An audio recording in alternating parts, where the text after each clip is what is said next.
All right. We're here. Goodness gracious. And I got all my friends with me. Got all my friends with me. Listen, y'all. Welcome to this Friday morning, afternoon. Okay. So some of you, I don't know if y'all had to go to work today. Some people had to go to work today. But this is the best show to watch on your lunch break every single Friday. This is the show that is going to usher you out of your job. Okay, y'all hear me? If you believe it, throw it in the chat. We want to see some activation in the chat. Okay, so let's get this party started, man. For right now, I just want to introduce my friends, and I've learned so much from each and every one of these people. Really excited. Okay, Crystal Day here, ready to get some high-paying clients. Are you ready to get high-paying clients? Crystal in the building. All right, so I want to have my friends introduce themselves. Let's start with you, Maya. Your name, what you do, and tell me how you feel about coaching. Oh, okay. So my name is Maya Elias. I'm the CEO of Built to Impact. It's a coaching company for female entrepreneurs, experts, coaches, and consultants who want to master their message and package their expertise to build a profitable online business. I really enjoy coaching when it's the right clients. It's really fun. When it's the right clients? When it's the right clients, which is why your messaging has to be spot on. 100%. So that's the importance of messaging. But yeah, I love coaching my clients. It's fun. You love coaching? I would say I love teaching first, but I'm good at coaching. I'm great at coaching. Okay, I feel that. I feel like Marquel would feel me on that because I feel like our teaching style is so similar. Yeah, for sure. Yeah. I agree 100%. Okay. Marquel Russell's in the building, y'all. Marquel Russell is here. I'm in here. So talk to me, man. Your name, what you, I don't know what the second thing is, but how you feel about coaching? So I'm Marquel Russell. Yeah, what do I do? So we help service-based businesses, coaches, consultants, attorneys, therapists. If they want to attract more clients, we show them how to do it, leveraging paid advertising. How do I feel about coaching? I think for me, coaching is a calling for me, right? Really? Yeah, for sure. Because this ain't what I had planned for my life. You know what I'm saying? So that's the only way I could explain it. Like I wouldn't be, if I had my choice, like I would probably be doing something like behind the scenes. Like people wouldn't like know who I am, none of that. So it's like, this was like necessary to serve the people I'm called to serve. So I enjoy it. It has. So I heard this quote the other day. I forgot who said it. And I think it was when I was watching the Tyler Perry thing. And basically it was like, when you're called to serve a certain culture, it also comes with a burden as well. So it's like, I love it, right? But of course, I can't act like it's not other stuff that comes with it that I don't enjoy as much. Yeah, we're going to talk about that other stuff too. Yeah. Right. They don't want to talk about the other stuff when it comes to coaching. Yeah, if I don't want to talk about it, we're going to talk about it though. Oh, for sure. Marketing by Monterey. What's happening, my sister? So talk to us, man. How you feel about coaching? How do tell people tell me about yourself. Yes. I forgot my line of questioning. Right, I freestyle too much. You're a great interviewer. Come on, we're gonna get into it. You know what is crazy? I need to work on my intros and my outros. Okay, that's fair. In the middles, I'm cool, especially there's like a new format. Yeah. Intros and outros, like the beginning of a pitch, it's gonna start off real slow. Really because rough. I don't really know exactly how I want to. One, I'm nervous on the sale. And we're going to talk about that today. Yeah. And then after I ask people for the money, how do I get off stage? Do I just walk away? Awkward. It get mad awkward at the end. So Please. my intros and my outros, I need help with. Well, marketing. We got to give our voice scripts. Right. That's why he can't do it. He don't like scripts. Like, that's the problem. Oh, my gosh. I am Marketing by Monterey, y'all. I am super excited to be here. Essentially, I help entrepreneurs be able to create addictive, revenue-generating campaigns. That is what we do with entrepreneurs. I've been doing this for a while now. So how do I feel about coaching? I love coaching. Like Marquel said, it is definitely a calling. You have to be spiritually led to this place. But I do love to see the transformation in our clients. Like, it is something I think miraculous, especially when you don't have kids yet. Like, this is like a whole new thing to be able to see someone grow up in their business. So it's Okay. Well, today is Black Friday. Yes. Okay, today is Black Friday. It ain't the same It's different. Black Friday It's is giving not Brown Friday. Light skin. Oh, It's Toffee beige, Friday. right? Yeah. That's a fact. It used to be you spend a few months getting ready for Black Friday yeah. because you know people are going to buy in a frenzy. Mm. There was a lot of things that I was looking for in terms of like electronics. And I didn't feel the same, like, oh my gosh, they're going to be amazing deals. But then I'm going online, the stuff that I want is $50 off. It's $70 off. Yeah. I did get some dress shirts. They were like originally $50 and I got them for $20. I was like, all right, let me get these dress shirts. But the excitement of saving all this money on Black Friday is not the same, because now I think everybody is hip to it and people started getting like earlier and earlier on Black Friday. So it went from Black Friday sales to Thursday sales to Wednesday. Now, for the last 2 weeks, have been Black Friday deals. Right. So what have y'all been seeing in the marketplace as it pertains to Black Friday? So I think same thing. So a buddy of mine was telling me the other day, he was like, man, I was trying to get me a vibe board. He been waiting on getting a vibe board. It's And that he was same like, man, $200. they talking about $200 off. Like that's been the same offer, right? So I think some businesses have had a tough year. So it's like they can't afford to Discount. discount. Yeah. That's what I feel like it is. Really? I Yeah, think for sure. businesses are like, listen, we got to be profitable. We need can't that be doing these type of discounts Yeah. that people are desiring that we used to be able to do. The government ain't giving away all that money no more. Right. Like you got to actually build a The business. streets is dried up. You know what I'm saying? Yeah. You know what I'm saying? Oh my gosh. So you did a Black Friday. First off, hey, real quick, you all, thank y'all for joining the show. We got a couple new things going on, okay? One, yes, CEO Japanika, thank you. She said, let's get these super chats going, okay? Listen, sow into your favorite show. It is free. All right, and I know once you put something into the ground, it typically grows, okay? So if y'all hear a bar, if you hear something that is changing the game for you, go on and give a super chat, okay? The collection plate is open for the next 2 hours, okay? Secondly, we have a membership, okay? And I'll be able to see who has the membership because we created a social proof badge. So if you go to the membership, if you go to, our homepage and just hit join, you can see the level. And you'll be able to get it's like a little badge, a social proof logo by your name. And I'll be able to see that you are in our special community. Eventually, the chat will be so crazy. This is only our 3rd show.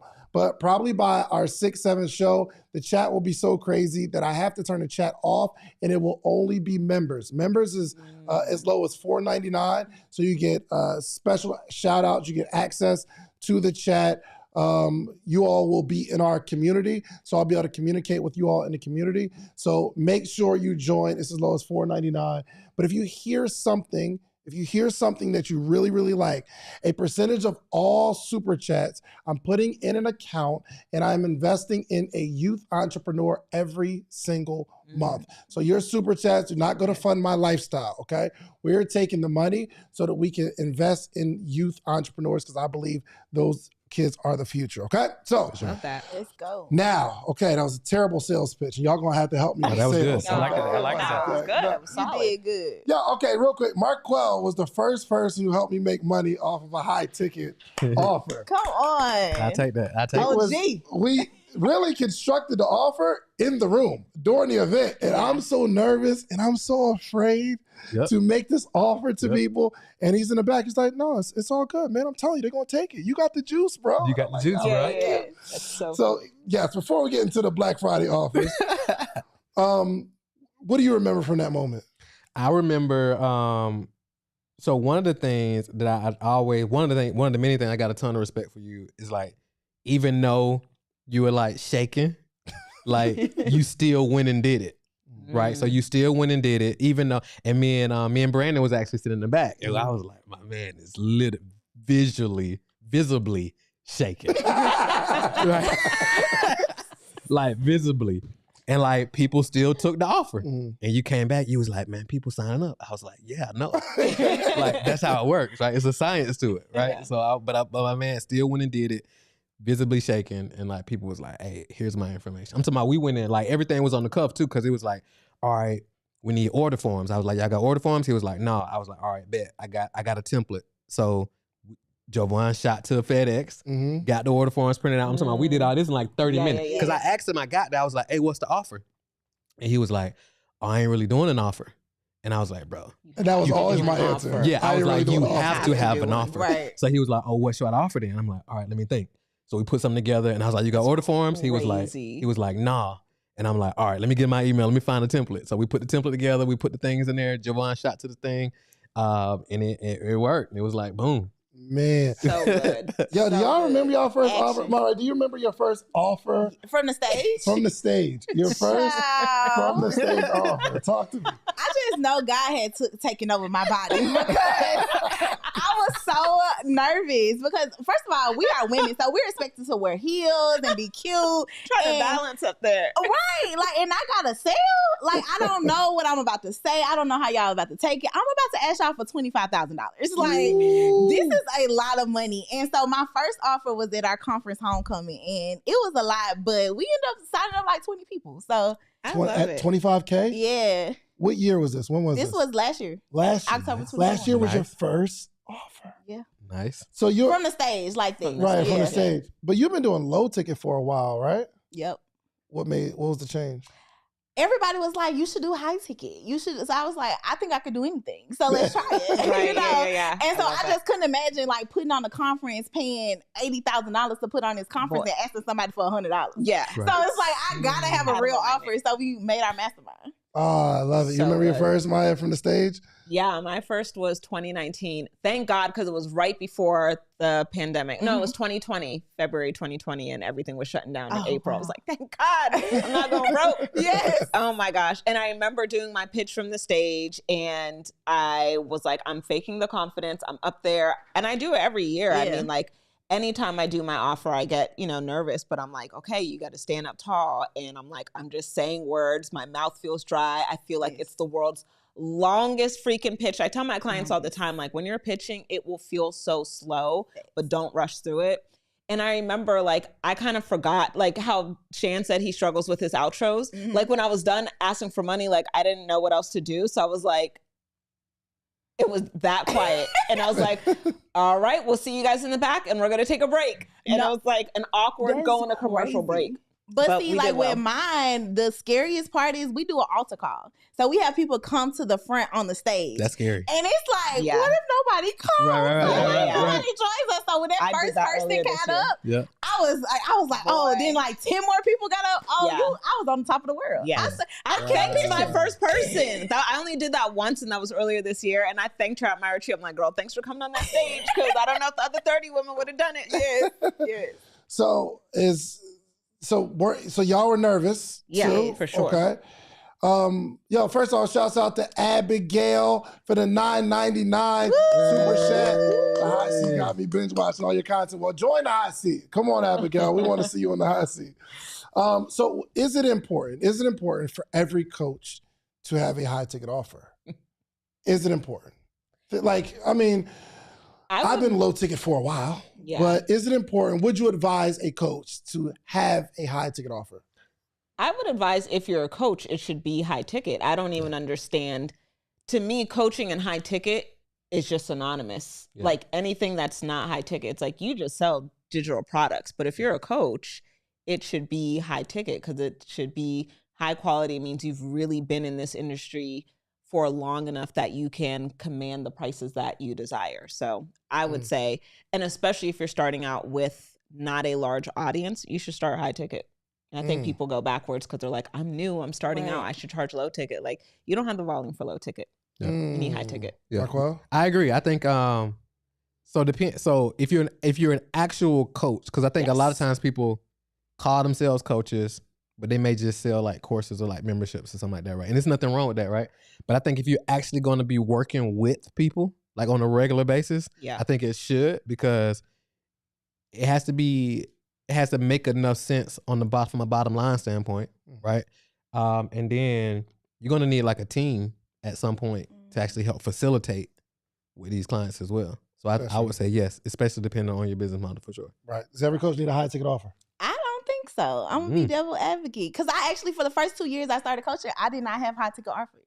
And I actually did coaching programs. Like I sat in the class with these people, did group coaching. Now, was it right or was it wrong? How much was you making though? I was making 6 figures a month.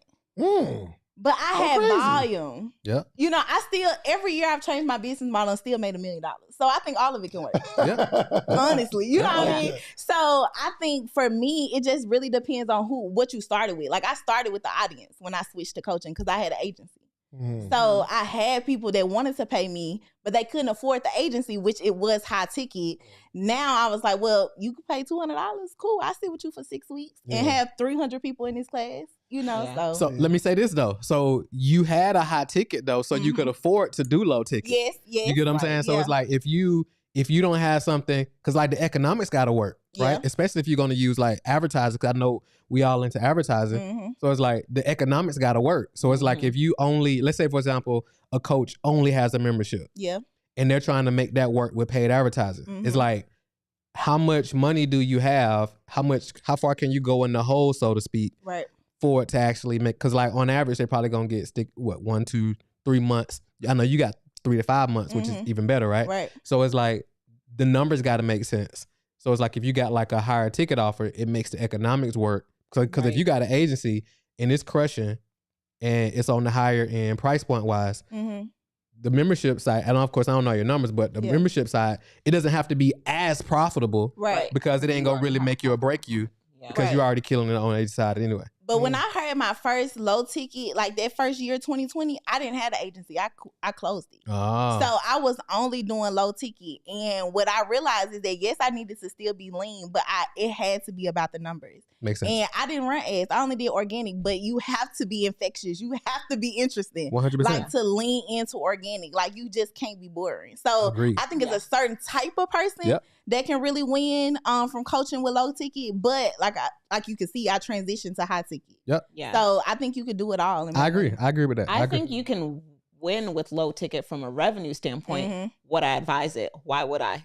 Like, but I mean, you know, everybody is different. Because like you said, when you started into coaching, you had an audience. When I started into coaching, I had an audience, but I would advise my younger self, increase your rates. You're just going to have a higher quality client. Like 9 times out of 10, there's going to be outliers, but 9 times out of 10, your prices are a positioning strategy. And your prices are going to position you to attract high quality people. And somebody asked an interesting question in the chat. They said, what is considered high ticket? How are y'all defining that? So that's a great question. I was going to say that when you asked it earlier, because I think so much has changed. Because it's like, and I was talking to my team about this on the marketing side. It's like one thing that we actually stopped doing as much, or I'm being more conscious of, is not even using the term high ticket. Yeah. Right? Because it varies depending on who you're talking to, right? So let's say, for example, if I'm working with a real estate agent and they sell $1 million homes and they get 3%, like an average client for them is what, I guess 30,000. But they're not gonna call that a high ticket client. Right. It's what the clients pay, right? If somebody sells insurance and they sell big IULs for like 5 million, 10 million or whatever, their commission on that is what we would call in this. I think high ticket, if you're serving people in the coaching digital space, high ticket is a thing. But I think outside of this world, people don't know what high ticket means. Yeah. But in this world, at one point, I used to say $3,000 to $10,000 or more is high ticket, right? But I got some other colleagues of mine, they like, hey, 25,000 or more is high ticket. And the other stuff is medium ticket. But now that implies that 20,000 is low ticket? Or is there a low ticket? There's mid ticket and then high ticket. It gets complicated because you know the internet messes up everything. So I know somebody right now and they're like, you got low ticket, high ticket, and then he says you got super ticket. Oh, so it's like outta here. The internet just makes stuff. Right, The internet no, they're doing way too much. I'm serious. Like the internet messes up everything. Yes, right? So I think so. Like for us, I'm like I want to work with, because it's service-based businesses who can use our system who aren't necessarily coaches. But I was like, if I'm speaking to a real estate agent and they sell 1 million, 2 million, 3 million, $10 million homes, I can't be like, I'm gonna help you get high ticket clients, because they like, what does that mean? Like they're used to getting paid $30,000, $40,000, $50,000 per deal. That's a super ticket. That's super ticket. You know what I'm saying? So it's like the internet messes up everything. High quality clients. Yes, high quality client for sure. All right, so Maya, what's high ticket? What's low ticket, mid ticket, and high ticket for you? Yeah, I would say low ticket is going to be anything under 400. I would say mid ticket is going to be maybe like 500 to 3,000, and then high ticket is going to be that 3 to 10 plus. Yeah, Okay. I could agree with you. Yeah, I agree. I agree with that. I can go with Okay. that. Yeah, All right. So we know what high ticket is, right? So, and maybe I got to go in this direction too, because I'm getting an influx of people that are telling me that they're going into the coaching space. And I really, really want to hear from you all. When should you go into the coaching space? When, I know you do something well. Yeah. And this is what we're seeing too. Someone who did something well during the pandemic. Okay, maybe they started their business 2021 and they made some money 2021. In 2022, it's good. 2 years of good times in good times.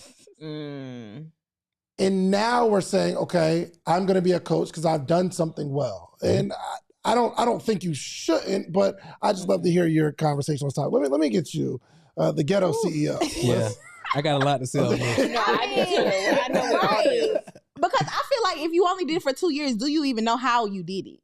If you don't know how you did it, how can you teach someone how to do what you did? Yeah. And have you duplicated it enough to do it? You know what I'm saying? It's like to teach somebody. I've been doing marketing for 10 years. I'm teaching the same thing I've been doing for the last 10 years, you know?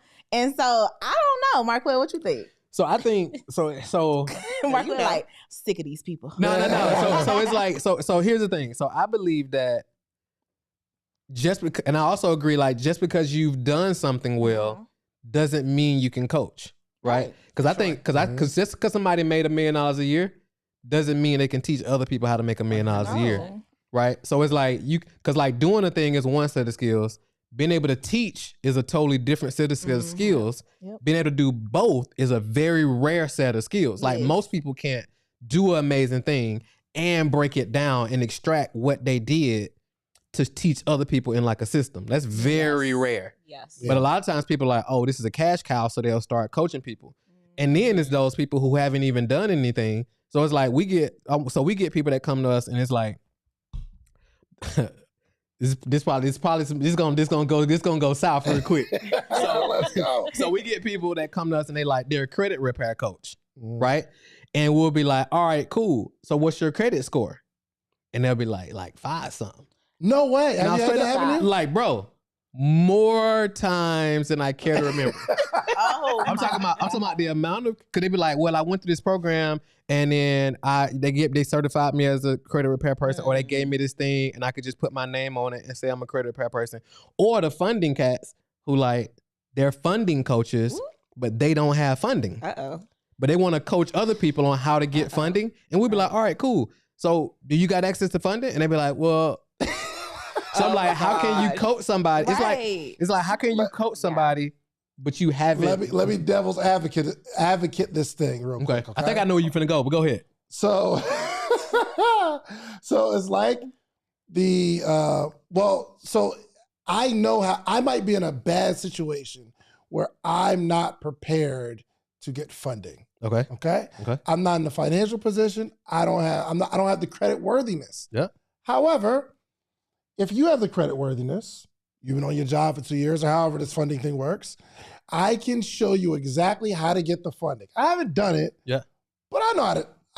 I can teach you how to do it. Yeah. I would rather go get the person who's actually got the funding. If I'm gonna pay somebody, let me go get the person who's actually done this before. Because when it doesn't work, which sometimes things don't work the way we want it to work at the first time, some stuff you can only learn from experience. So it's like when we do this thing the first time and we submit it and it doesn't happen based on this recipe somebody gave you in the course, like now what do we do? Like some stuff you can only gain from experience. Gotcha. Like earlier today, before we started, you was working with the team on like making sure all the technology and everything. Like you can't learn that from a book. You only can learn that from experience. And from experience. I can't be like, hey, I saw Dave work through an issue like this. Now I know how to do it. It's like, no, Dave know how to do this because this is what Dave does. Book's not even gonna tell you to lint roll the mic. No.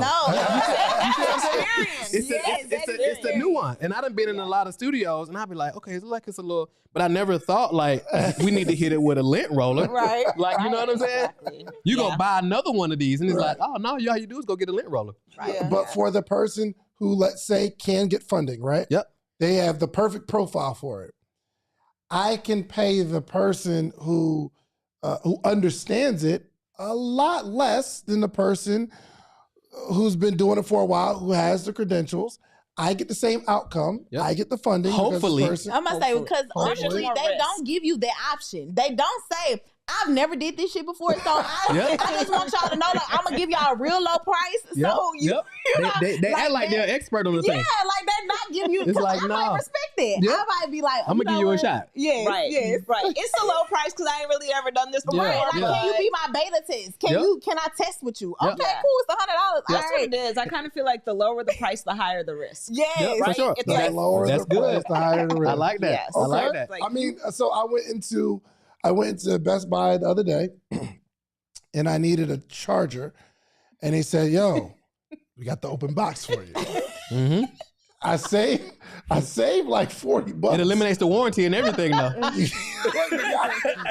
the guy is like, he came in like, hey, like he was ringing up, he said, yo, this is open box. So after you make this purchase, you cannot bring this thing Yeah, back. it's over. Yeah. It's over with. Yeah. and that's what a lot of these programs are open box. They're open programs. box. Like Yeah. you actually took this curriculum from somebody else. Listen, and it Open box coach. That's gives the official coaches a bad name, because like Yes, people right. become to us sometimes, and they'll like mention the name. They'll be like, "Oh, we're trying to see what's like." They'll be like, "Well, what's the difference between y'all and them?" And I'd be like, "Listen." And then what happened? You thought that I was in the same box as them? Like, it's crazy. I'd be like, "Listen, like, you know what? It's okay. Like, just circle back." Yo, shouts out to the open box coaches, man. You roll the dice. Yeah. Yes. I could have got it home. It worked for a week, and then it's over with. But you do pay for a discount. 100%. You pay for a discount. Yes. Leading us into what we're on right now, Black Friday. Yes. We're here. Yes. I like to hear like your thoughts going into this particular Black Friday, 2023. It's different than all the other Black Fridays. There's Yeah. no hype. I don't know. Do they have the lines at the stores? I didn't see not one. No. Well, everybody's online shopping too. Yeah. So. Yeah. But I didn't see no hype. Yeah. In these streets. So when you were crafting your Black Friday offer, Mhm. what was going through your mind? How much prep did you need? Because they used to say, hey, you should be prepping for next Black Friday, this Right, Black yeah. Friday. Right, Now, I don't know if it's like that anymore. So give me your thought process. So our thought process, we're doing a $7 trial into our membership. And so it's $7 for 7 days. And then we also brought in an adjunct professor to come in and teach too. So we prepped we kind of like, if you stay ready, you ain't got to get ready. Like you should always be getting new leads. You should always be getting people interested into your program. So yes, I was ready for Black Friday, but I was getting new leads in June. I was nurturing them in July. Like you should always be cycling that process. Yeah. But what we've seen, like we just make things addictive. We make you stop scrolling. We doing a P-Valley campaign. So girl, you on a poll? Like what is happening right now? Whoa. It's so good. It's so funny. What's so good? My P-Valley campaign. Look, I wasn't really on a poll. Oh. Okay, so talk to me about this P-Valley campaign. It threw me off a little bit. Tell me about the P-Valley campaign. Yeah, so like I said, what we do is we create addictive revenue generating campaigns. So I want you to stop the scroll. Yeah. I want you to see y'all at the strip club, like taking a can. What is happening right now? Y'all rapping? You got babies on your hip in the studio? Like, what is going on? You know? So that is what we're doing. We did a P-Valley campaign because we have rules to this marketing stuff because it's just been out of control with these coaches in the industry. And so I linked up with Six Figure Spot Chick and we basically redid the rules from P-Valley. I don't know if you ever seen P-Valley. That's not your. I just saw P-Valley. I saw it when it first came out. And like first episode, I'm like, oh wow, there's a lot going on. And I think the second episode, There's a lot going on. It's way too much. yeah, the gangster rapper dude started doing some wild stuff. And I was like, That's hilarious. nah, Then I I'm cool. This ain't gonna I'm be good something on I'm this. into. But yeah, I've been, yeah. So on the show, Uncle Clifford, the guy, has rules for the strippers or whatever. So we took those rules and I made my own set of rules of like what you should do with marketing. Like I took his rules and I related it back to marketing. Give me an example. So one of his rules is you should always know where the window is because you might have to jump out. You might turn the door into a window.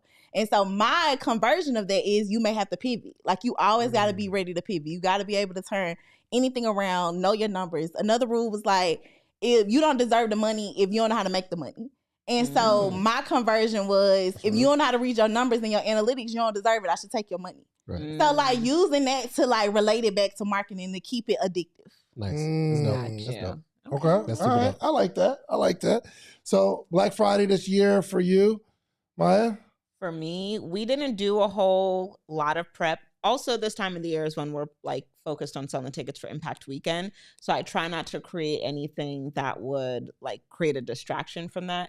We sell a bundle. We just dusted off the page from last year. We sent out an email, and it's a great bundle resource. I want them to get that and the Impact Weekend ticket. But I think it's just this year compared to previous years, it's just different. Like the sales come in a little bit slower. I think it takes a lot more effort. I think it takes a higher level of investment. And I do think that's why like this year, last year, the upcoming years, we'll really see some people fizzle out of the game who kind of came up in 2020 and 2021, just because it requires a higher level of endurance. A higher level of endurance. That's true. Very true. So did you do the same thing last year for Black Friday? Impact Weekend? It worked out well? Yeah, it worked out well. Okay. All right. Marquel? Nah, we ain't do a Black Friday offer. You ever do Black Friday? I think we did one either last year or the year before. I think we kind of played around with it, but we ain't really do it. Because did you feel like it wasn't really worth the effort? To me, it wasn't. It wasn't really worth the effort. And then like, it kind of shifted focus on some other things. So I had to prioritize what we're gonna focus on, or do I want to kind of do the Black Friday thing, or do I want to focus on some other stuff? Are you used to Black Friday offers? Do you typically? You don't seem like the person that's going to do a Black Friday offer. Yeah, I don't really do them. I think I played around with it one time, but no. I mean, we did a spin on it where it was like, because we got a like a masterclass Tuesday, so the kind of our email approach is like, hey, instead of me selling you something, gotcha, I'm just gonna give you my Black Friday offer is free. Go here and register for our masterclass that we're doing Tuesday. I like that. Yeah, I think I should have did that. Yeah. Register for a wait list is free. Yeah. Well, now you ready for this wait list? This wait list is normally $1,000, but that's hilarious. I'm telling you something. I'm just gonna get it free. Get on the wait list is $1,000, but today you get it free. Right. It ain't too late. Send out your email tonight. It ain't too late. Right. Let's write his copy right now. Right now. This wait list for free. Yeah, it ain't too late. Okay, so so now we got to put some parameters around the person that should be coaching. Yeah.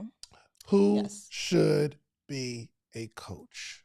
Like, what's the stuff that you think this person needs to have to be a coach, where you say, okay, that makes sense that this person is a coach? Yeah. I would say somebody who has at least 3 to 5 years of experience doing something consistently, right? 3 to 5 years of doing something consistently. Minimum. Okay. So when we have qualifiers for people that we work with in our program, we help coaches build profitable coaching programs, or we help experts build profitable coaching programs. And one of the things that we ask them is, how long have you been in your industry? Have you been able to get results for yourself? Have you been able to get results for other people? Because we know our strategy works, and we want to make sure we're not putting frauds out into the marketplace.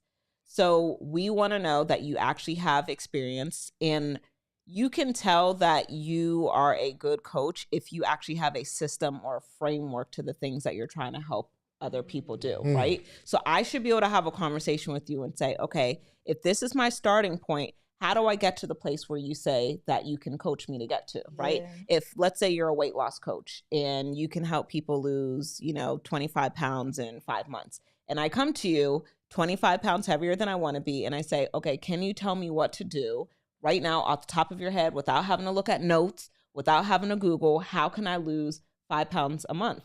They should be able to give me a quick framework, and it should be simple. It should feel streamlined. It shouldn't be overwhelming. That's how I know you're ready to coach, because you know your stuff well enough to communicate it in a way that's easily received and can be executed for your client. So does it have to, would you say it has to take them 3 to 5 years to figure that out though? Because what if, let's say for example, when did COVID end? Like 2020 it started. 2022 2022. it ended, right? Yeah. So let's just say for example, they... Well, depending on what city you're in. Yeah, it depends on city. That's true. Atlanta. Atlanta was outside the whole time. That's hilarious. So let's say for example, they picked up some COVID weight on the back end, right? So now over the last year, let's say they picked up 30, 40, right? But they figured out how to drop it, get right. Yeah. And now they like, I did this. And they like, I done showed a couple other people how to do it. Yeah. Now I've heard I can actually package this up. Would you say they're too early, or they need to, before they can call themselves a coach, if they actually, they've lost the weight, they figured out how they did it, and now they want to teach other people. Would you?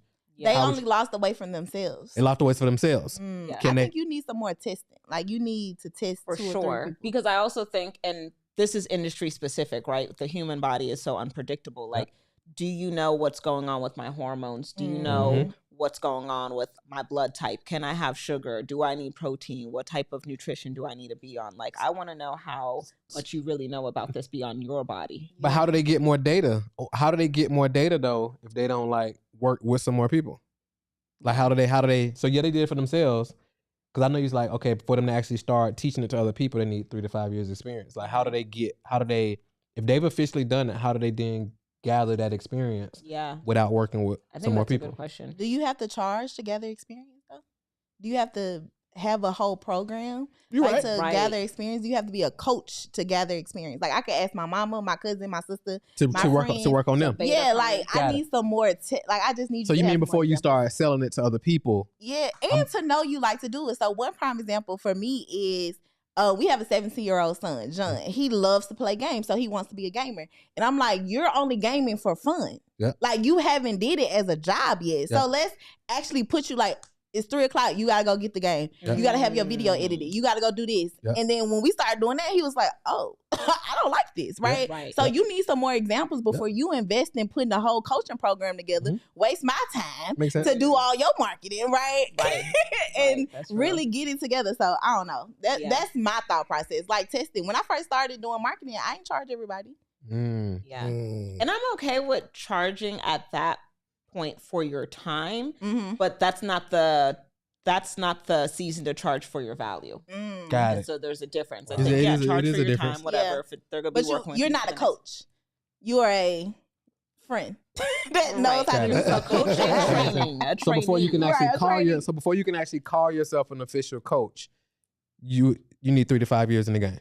Would you say that? I think you just need more experience. You need some experience. Yeah, like just the experience. I don't think, because on the 5th year, are you like, you're not just automatically a coach on the 5th year. Right. Like, I need to know what you've done for sure. Past 5 years. But just milestones look up. What are your thoughts? Hold on real quick, Marquel. We got somebody that has something to say. Hold on. So he says that dude Marquel and his team only care about the money. They will pressure the S out of you to pay $24,000 and didn't even break down what they were going to do for that money. They are very scammy. Hey, I think they thought we wasn't going to show that one. Okay, we show all the comments. Okay, so Marquel, you see, Shizman. Shizman. He trying to holler at you, man. Shizman ain't trying to holler at me. He want attention because he could have been hit me up. Like I'm super accessible. Yeah, that's a fact. So he ain't trying to holler at me. He want attention. Right, and you could have just asked. Yeah, I'm sure you could have said, "Okay, well, comes with that $24,000." He could have shot me a DM. Yeah. It's real simple. So what do you think? All right, thanks. What do you think? What are your thoughts when you read something like that? That first off, he probably just don't got the $24,000. Number 2, I don't know the brother. Like he could have hit me up. Thanks. Like I don't really know. Like you know what I'm saying? It's like pressure him out the $24,000. It's like I don't know. I don't even know the brother. So it's like I can't really give a ton of context. Like I don't know. Like he could have hit me up. Like if he wanted to have a conversation. You know what's crazy though? Because it's like we don't even charge $24,000. So it's like right. So I'm like, I mean, we got other programs for like $24,000, but it's like at this point you got to go through something to even have that conversation. So I don't got no context. I don't know the brother. Like, you know what's interesting though? What I got from that was, it wasn't even that he paid for something and you didn't offer it. Right. He said, you really actually just don't know. He said you seem scammy. Yeah. Because you charged $24,000 and he didn't understand what he was getting. What he was getting. All right, now, hey, Shiz, man. Can we really talk about the word scam? We gotta chill, bro. No, that's not. I can going to be my first episode of my podcast. Yeah. So it's like, what is scam? Is him not understanding my fault? Or if he didn't understand, could he ask more questions to understand? Right. But the lack of questions is your fault. Yeah. Right. And but it's like now, if we would have took his $24,000 and like didn't deliver, then I'd see why the brother would be upset. That's what I'm saying. But that wasn't the conversation. That wasn't the conversation. And I want like, let's just put this in context. He said it seems scammy. Yeah. Hold on. First off, Marquel only cares about the money. Yeah. Because he has a $24,000 offer. I didn't understand exactly what was going on, and now it seems scammy. You gotta chill now. You're not ready to invest. I was gonna say this earlier when we talked about the coaching thing. When I talked about the burden that comes with serving, wanting to go. It's like, and we get that sometimes, right? When people like default on the payment or something like that, and then we'll be trying to figure out what's what, and we'll be like, or how we can help them. And people are like, oh, y'all just care about the money. And it's like I tell people like, if this was about the money, I wouldn't be doing coaching, because there's a lot of other ways to make millions of dollars without actually having to deal with people. Yes. Like I'd be drop shipping on Amazon or something like that, right? But nobody knows me. Yeah. If it was really about the money, it's a lot more stuff we can be doing than actually working with the people. Big. You know what I'm saying? It's coaching. Coaching is probably one of the harder businesses because you got to deal with people, and people are complex. Yeah. Yes. But you got to deal with people in a way of like you are waiting on them to see their own potential for your stuff to even work. Yep. Like if you never do the work, it looks like I'm a scam. Mm-hmm. But what about you not showing up? What about you not doing your coaching guys? What about you not paying yourself? And to that point, it's like people be like, oh, so when somebody come to us and they're complaining about somebody else's program they went through, that's a red flag for me, because they be like, oh, their program didn't work. Well, coaching programs don't work. Right, you got to actually put the work in. The coaching program doesn't work. Yes. Right, you got to actually put the work in. Come on. That's the only way you're gonna get a result. Come on, man. You know what I'm saying? It said the coaching programs don't work. Yes. You have to work. I think that is an issue, because people don't want to do the work, and they think that you are the magic pill. Yeah. Meaning, but no matter how much information you give somebody, if they don't move on information, how does somebody expect to become successful? Because people think they can get it by osmosis. I mean, people think that the internet has lied to people and made people think that. Because like I talk to people like you all the time, right? People were like, man, they want to start a podcast and be David Shands in the same week. And it's like, y'all don't remember when my man was going school to school speaking to kids. Talk to him. Right? I was there. I seen it. Y'all don't remember when me and bro, when we did the tour. Mm-hmm. Like, y'all weren't there. It's like, bro has built this. Now he's earned the right to do what he do in the way that it is. Like, y'all want to skip that and jump right into this. And it's like, no. You was with me in New Orleans, right? I wasn't with you in New Orleans, but I know we went to Philly together. With me in you sure you ain't coming? I was in Birmingham. We went to Birmingham. Yeah, we did Birmingham. Yeah. So we did Birmingham. But it's like, you built it, but it's like people be like, I could join the coaching program and now I'm this. It's like, no, the coaching program is the first step. Mm-hmm. And the tricky part about the coaching world is that people think when they buy the coaching program, they fix the problem. It's like, no, because people will buy the coaching program and you never hear from them no more. And I've seen that at every price point. Fact. So like at $3,000, $5,000, $15,000, $25,000, whatever, you never hear from them because when they bought the program, they now feel like they've solved the problem. And it's like, no, you did. That's the first step. Yeah, now you actually gotta do it. Yeah. And then when it doesn't work, that's the easiest part. And then when it doesn't work the way you want it to work the first time, now we got to make the iterations. And the iterations knock most people out of the game. Yeah. Got it. Go ahead. So let me see it. You said he got a rebuttal. We'll move off of this. The thing is, I told the guy on the phone I had 10K, but he made me feel like I didn't have enough. Marquel DM'd me one time and explained what happened and what I was trying to do. He left me on red. Yeah. This is a wild scenario. I just didn't know like you can. And yeah, maybe I'm not. Hold on. I just want to make sure I'm not being biased. Let me see it again. So make sure I'm not being biased. So he's upset. Obviously, the guy on the phone. So I guess you have a appointment setter or whoever somebody who a team member. He had 10K, but he made him feel like he didn't have enough. Because the program was 24K and he only had 10K. Yeah, but the feeling, so there has been times where I'm explaining something to my wife and me explaining it made her feel a certain way. Right. But I wasn't maliciously trying to make her feel a way. Right. And I can't even understand why you feel the way that you feel based off what I said. Right. But I didn't say anything. So, and then at the end of the conversation, I had this a bunch of times. She said, hey, I ain't gonna lie.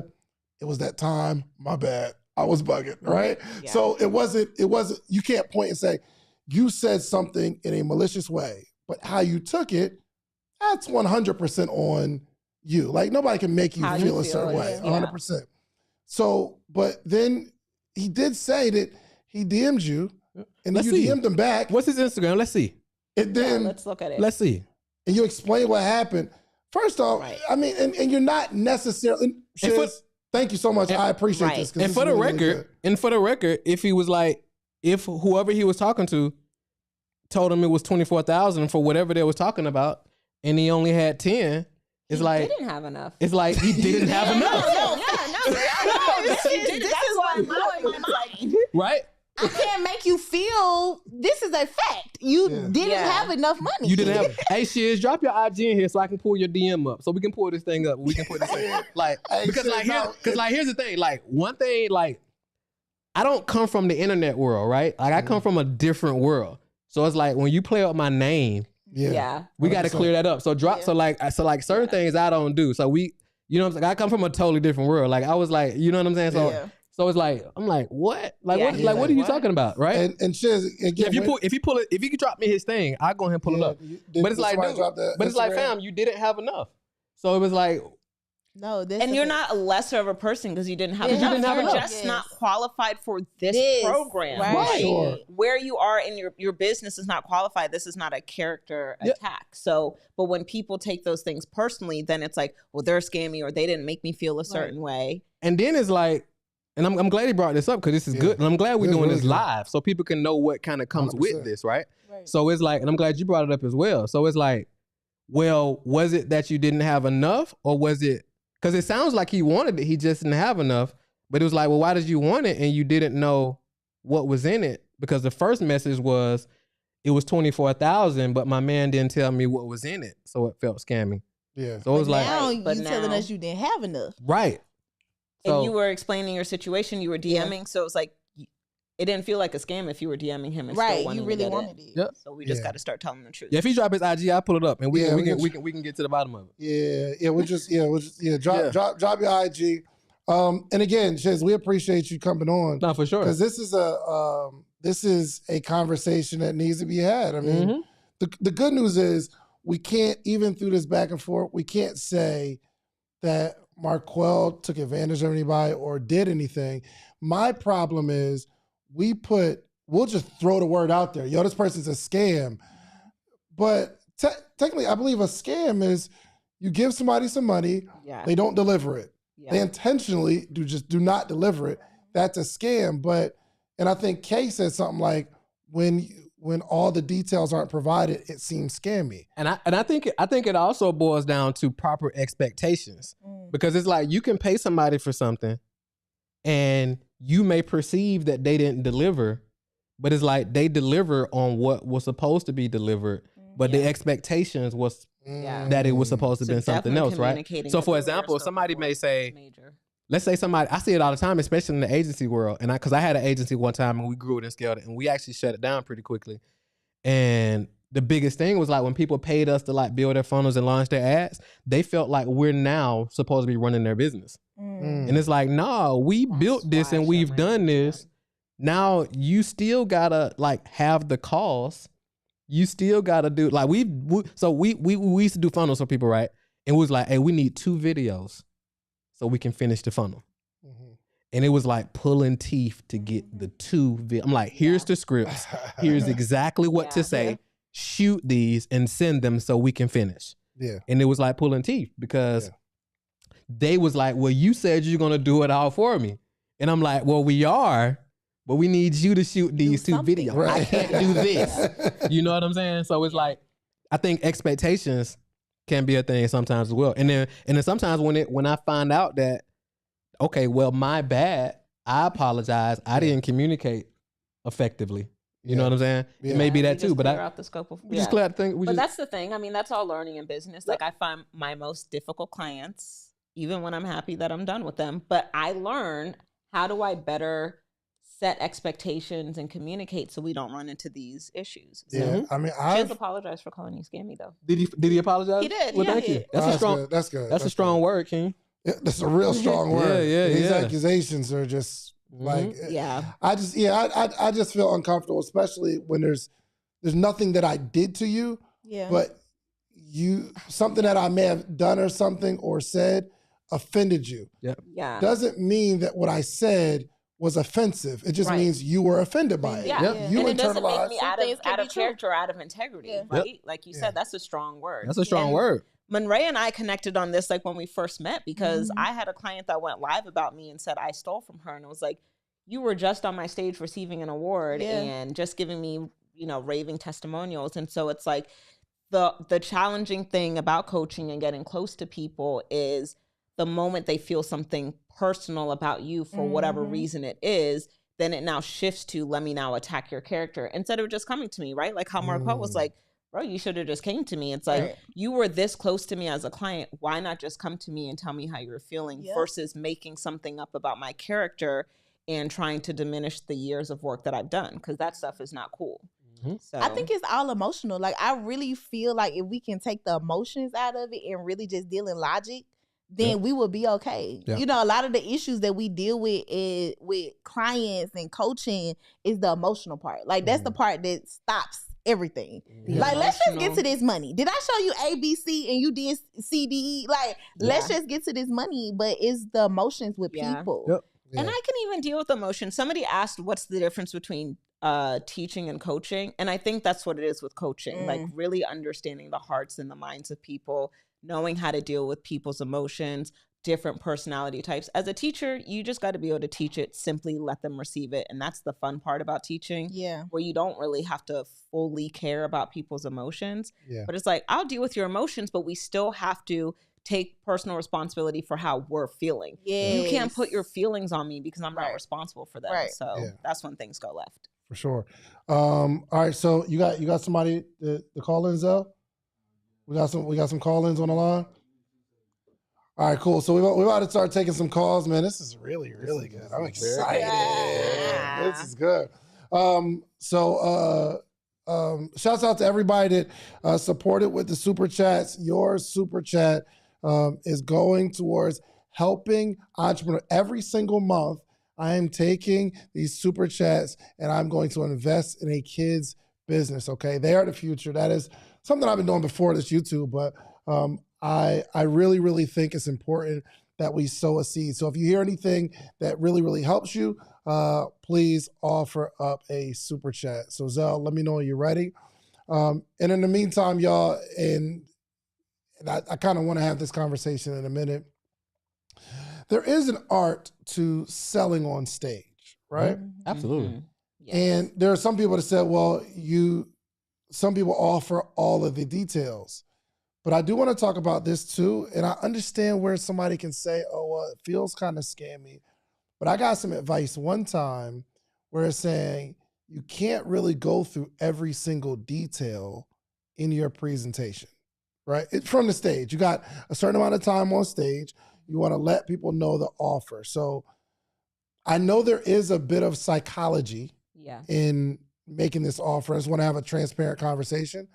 But can somebody explain kind of this dance between I need to paint a picture of an outcome that you're going to have versus every single detail. These are the days, these are the times, because you don't have that much time on stage, right? So anybody want to touch on that?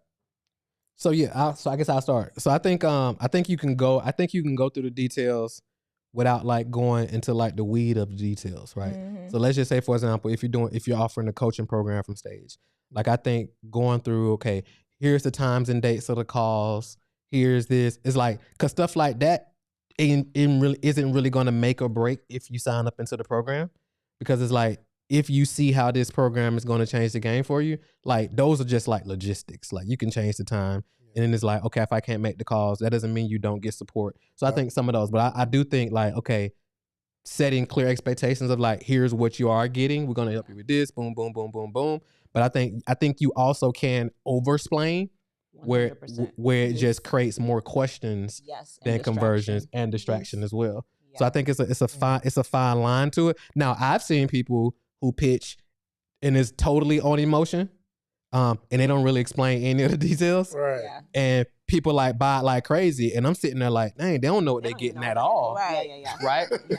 Yeah. So I think it is like a fine line to it, I think. Yeah. Got it. I would say like a balance of what that would look like is, you're getting weekly coaching calls. I'm not going to say from the stage what day and time it is. Yeah. You get a 2-day client retreat. I'm not going to tell you the date of it. Yeah. And I think people can get distracted with those minute details. And so for me, from a sales perspective, but also as a coach perspective, I don't want somebody not making the decision to enroll in my program that will get them results because 12 o'clock in their mind in that moment didn't work for them. Yeah. I remember the first year, when I pitched my offer and I went through the details, I said, this is going to be the date of the client retreat. And the girl didn't end up enrolling in the program because she was getting married during that date. And I'm like, okay, fine. I think I would have still enrolled because it's a 2-day retreat out of a 6-month program. But 2 years later, she came back to the event asking questions from 2 years before that would have been answered had I not said that date on the stage.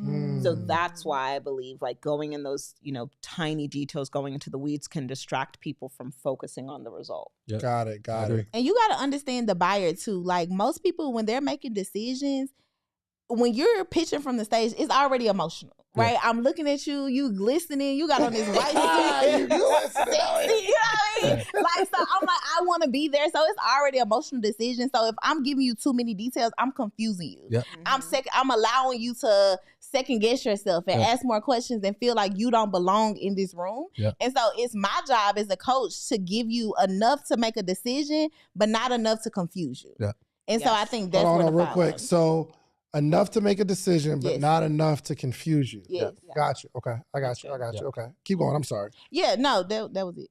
Okay. All right. Bet. So Zell, we got somebody on the line? Okay. 2 seconds. All right. So, and here's another question. Because this is psychology, is it psychology? Marketing? Really? In terms of marketing and sales? Yeah, for sure. There's the stuff that most people don't want to talk about, but it's going to help some people. No, it is. This is going to confirm for some people that, they're all just trying to play on our emotions and our mindset, which I want to talk about a story that me and Marquel went through. I remember, okay, remind me of that story. Let's bring him in. Okay. Who we got? Welcome to the call. Who is it? Hello? Yes, how are you? Oh, I'm good. My name is Abigail. How can we help you? Oh, okay, so I have a question. Okay, so you guys are talking about, you mentioned the qualifications, like the benchmark for coaches. And when it comes to the African American community with professionals, it seems like coaching should only be done at the highest level, just so that people can get good quality coaching with coaches who have been in the game and actually have and can provide real value to an individual.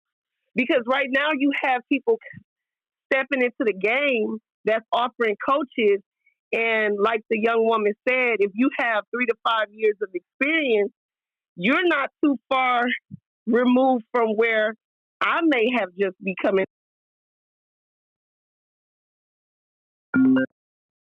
It could be information that you could just get for free. You know what I mean?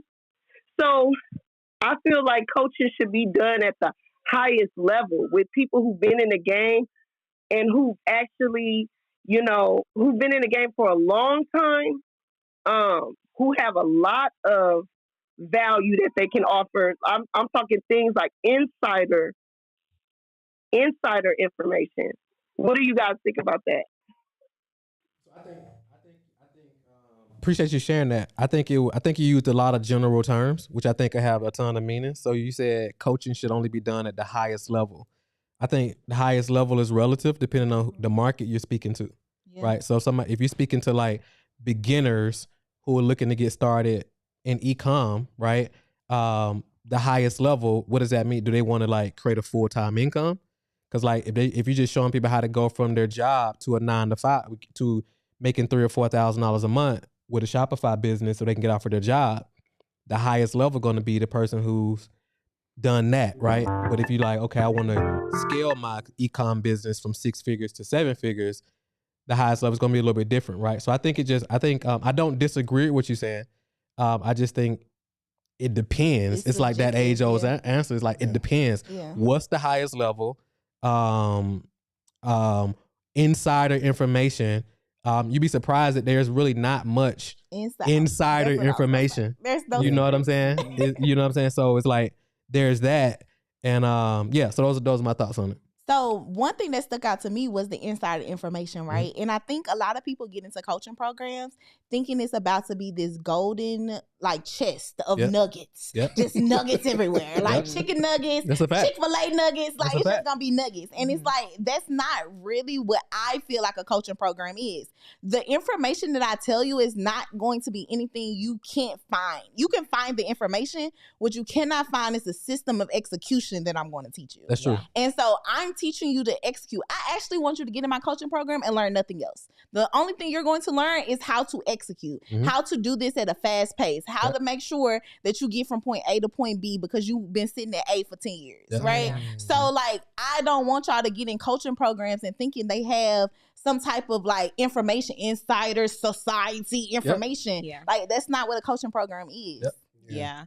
And like she said, can we just go on Google and find this? But context is so important. Yeah. There is a reason why I might coach somebody to do one thing on social media and somebody else to do a different thing. Right. And so, we see all of this free information on Instagram. If it was that simple, we would all be running 6 and 7 figure businesses. But it's not that simple because we don't have context to why we're doing something, why we're not doing something, why something doesn't work. And that's where I feel like coaching and the experience comes into play, where it's, does the person coaching you understand the nuances of what's going on, right? Like when I gave the example of weight loss coaching, do you understand what the hormones are doing in my body? Why did one client lose 10 pounds and I didn't lose 10 pounds and we did the exact same things? Right. Yep. So I think it's more so about that. I don't want you guys to get hung up on the 3 to 5 years. It's not about that. That makes sense. That. Yeah. We got another caller? Talk to me. What's going on? Welcome. Hi. Thank you so much. I'm not sure if you hear me or not. Yes, we can hear you. Oh, okay. Awesome. Thanks. My name's Guy, and I was calling in because I'm interested in starting a podcast. And don't cut me down too badly when I say this, but initially I really wasn't thinking about it being a profitable kind of thing. But I also know that I probably need to begin with the end in mind. So in the future, I plan for it to turn into something where I'm doing public speaking in person from the stage, I guess should be the correct phraseology. So one, I'm trying to find out from you, since this is what you guys do, I want to get it straight from the source.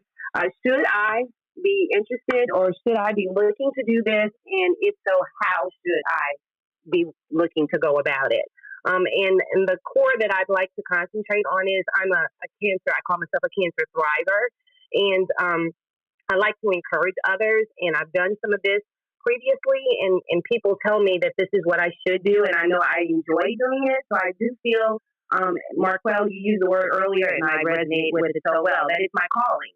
And so I just want to get your professional perspective on if and how I should go about it.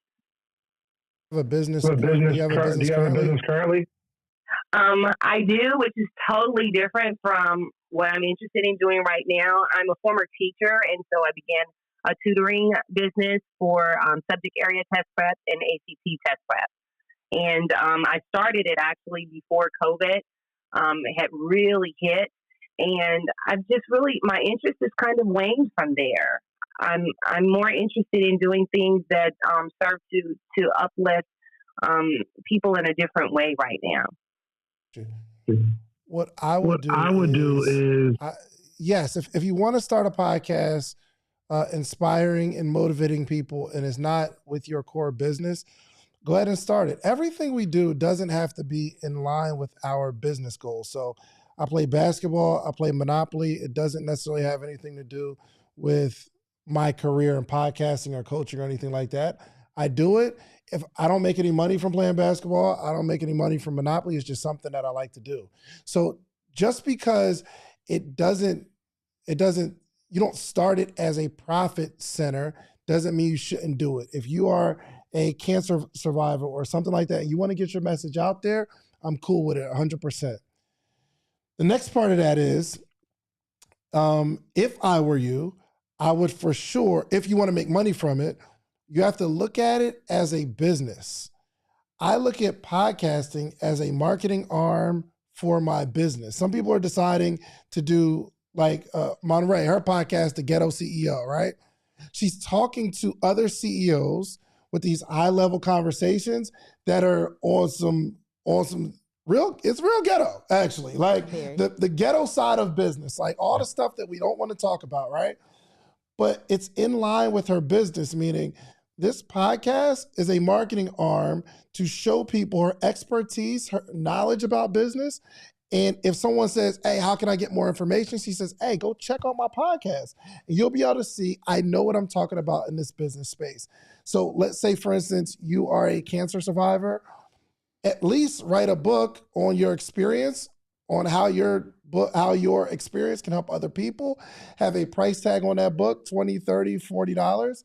And if your podcast is, let's say, about cancer survivors or strength and motivating and inspiring people to get through it, and it's an inspirational podcast, you should have, and I think you have a duty to create something that they can invest in themselves with that coincides with this podcast so that you're just not spinning your wheels. So at least you have a book or something that's $30, and at the end of every podcast or in the middle, you can put in commercials about this book that coincides with this message of this podcast. So let's still look at it from a business perspective, but it will take a longer conversation to identify what your goals are.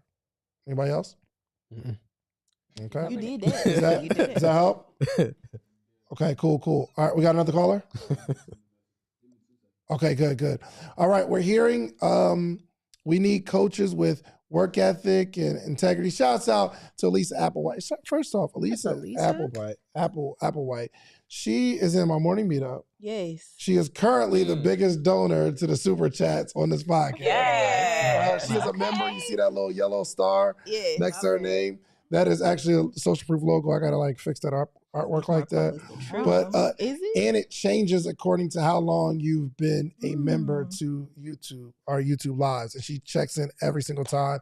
Nice. And she throws, shouts out to Elisa, man. Thanks to everybody that's giving super chats. For sure. So I think Freddie was talking about it as well. We need coaches with integrity. When y'all hear that conversation, coaches with integrity, what automatically comes to mind? I just feel like it's so subjective. Like, how do you know if someone has integrity? That's true. Like, I know someone right now that into the front of the eyes, like they are the most loving, beautiful wife. But I know behind the scenes, she don't give nothing about her clients. Like, I know that. You know what I'm saying? So how do you know if someone has integrity? Like, how do you know? It's a great point. How do you know? So she don't care about her clients? No, like this is just a stepping stone for her. You know what I mean? Like it's not like... Does she have a lot of clients? Yeah. Does her clients get results? Yeah, they do get results. But she doesn't care. You know what I'm saying? So, right. It's like... integrity about caring or results? Yes. Like you said, that is subjective because it's like there's people that care about their clients, but they're not really experts. Okay. So what is it? Like what's in... Like all of this feels emotional. And if you're posing as an expert and you're not an expert, are you out of integrity? So I think it's layers to it, right? So I was working with a coach one time. I shared this sometimes when I'm doing trainings is like I'm looking for integrity, right? So mine is like, okay, if the person tells me they're gonna do something, do they do it, right? Is all this in alignment? So for example, I shared a story one time. I was working with a coach, and every quarter I was going to Cali to work with him. And then one time I was out like after the event and that type of thing. And I saw that he was cheating on his wife. So I was like, I actually pulled back out of the whole situation because I'm like, if a brother cheat on his wife, You'll cheat on me. you'll cheat on me, right? For sure. It's like you don't care no me if you. So it's like I was like I don't do business with brothers who cheat on their wives, because if you don't have integrity with the person you lay next to and you said yes before God, Right. why God was there when he said, you feel me? Dang, And it's like, so you it's like, took It was just me and my Yeah. credit card. you feel me? So it's like anything goes with us. So it's like that showed a lack of integrity. Yeah. Some people like, well, now as long as he's showing me how to make money in my business, we good. Yes. And I'm like, well, I get it, but it's like he's delivering on the coaching side, but it's Right. like I just can't be around that energy because when you around people and you like and people are like pouring into you, you can get the other stuff that you ain't signed up for. Yeah. You know what I'm saying? So I guess, that is a good question. A coach who has a blueprint, and the blueprint works for those who follow the blueprint. Yep. Does this person have to care? Who, like, it's almost like, yo, I don't care who win or who loses. I know this blueprint works. I'm gonna get a whole bunch of people in it. We're gonna get some success stories. Yeah. We're gonna get some people who it didn't work for. But either way, Yeah. I'm gonna get my bag. However, a lot of people are getting results. Yes. So is this person operating in integrity or not? Go ahead, my bad. I was gonna say integrity is simply doing and being who you say you are, what you're gonna do. If you tell people, listen, I'm not really about feelings. I really don't care what's going on in your home, but my blueprint works. Yeah. You're operating in You're integrity. operating. That's You're exactly like, what I was about to say. I love people, and you really don't. You're right, operating exactly. out of integrity. Yes. Exactly. Yeah, because you could care about people. You just can't get no results. So I ain't gonna say I ain't gonna say the dude name, right? But he's big like in the space and outside the space, right? Who is So I don't want to say the dude's name. So but a buddy of mine, he was backstage with him. And he's got, on the front end, he's like, oh, I love people. I'm so this, I'm so that. Yeah. But he was backstage and he was like, oh man, I'm finna go out there and tear their head off. He's about to go out and do his offer. Mhm. He was like, I don't care. I'm going out tearing their head. We're going to extract as much money out of here as possible, blah, blah, blah, blah. But on the stage, he's like, hey, we all love each other. That'd be the problem. But for the person that's sitting in the crowd, you don't know that they're operating out of integrity. Exactly. You know what I'm saying? Like, you don't know what's going on. You don't know what's going on. That's real. Oh, that's Man. crazy. Okay, we got another caller. Good afternoon. Welcome to Free Smoke. What up? Hey, David, this is the real Elisa Applewhite. Thank What you for up? the shout out, group. I appreciate it. I was the one who mentioned the integrity. Hey, first off, and real the quick, reason why Elisa, real quick. Tell everybody who you are, what you do, and how they can connect with you first. Oh, definitely. So my name is the real Elisa Applewhite. I help people build a healthcare staffing agency from scratch.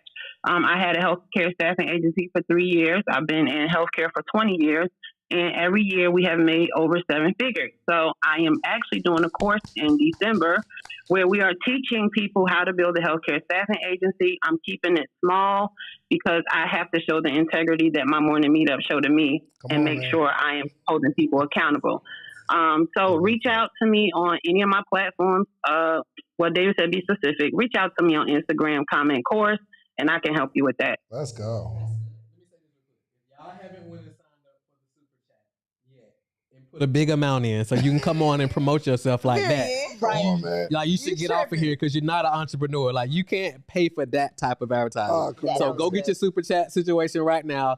Drop a big bag in there so you can come on here. For sure. I'm telling you. Absolutely. Elisa, what you got? You let her go? Don't let her go. Just like turn the volume down so that on the Bluetooth so they stay there and we just hear it later.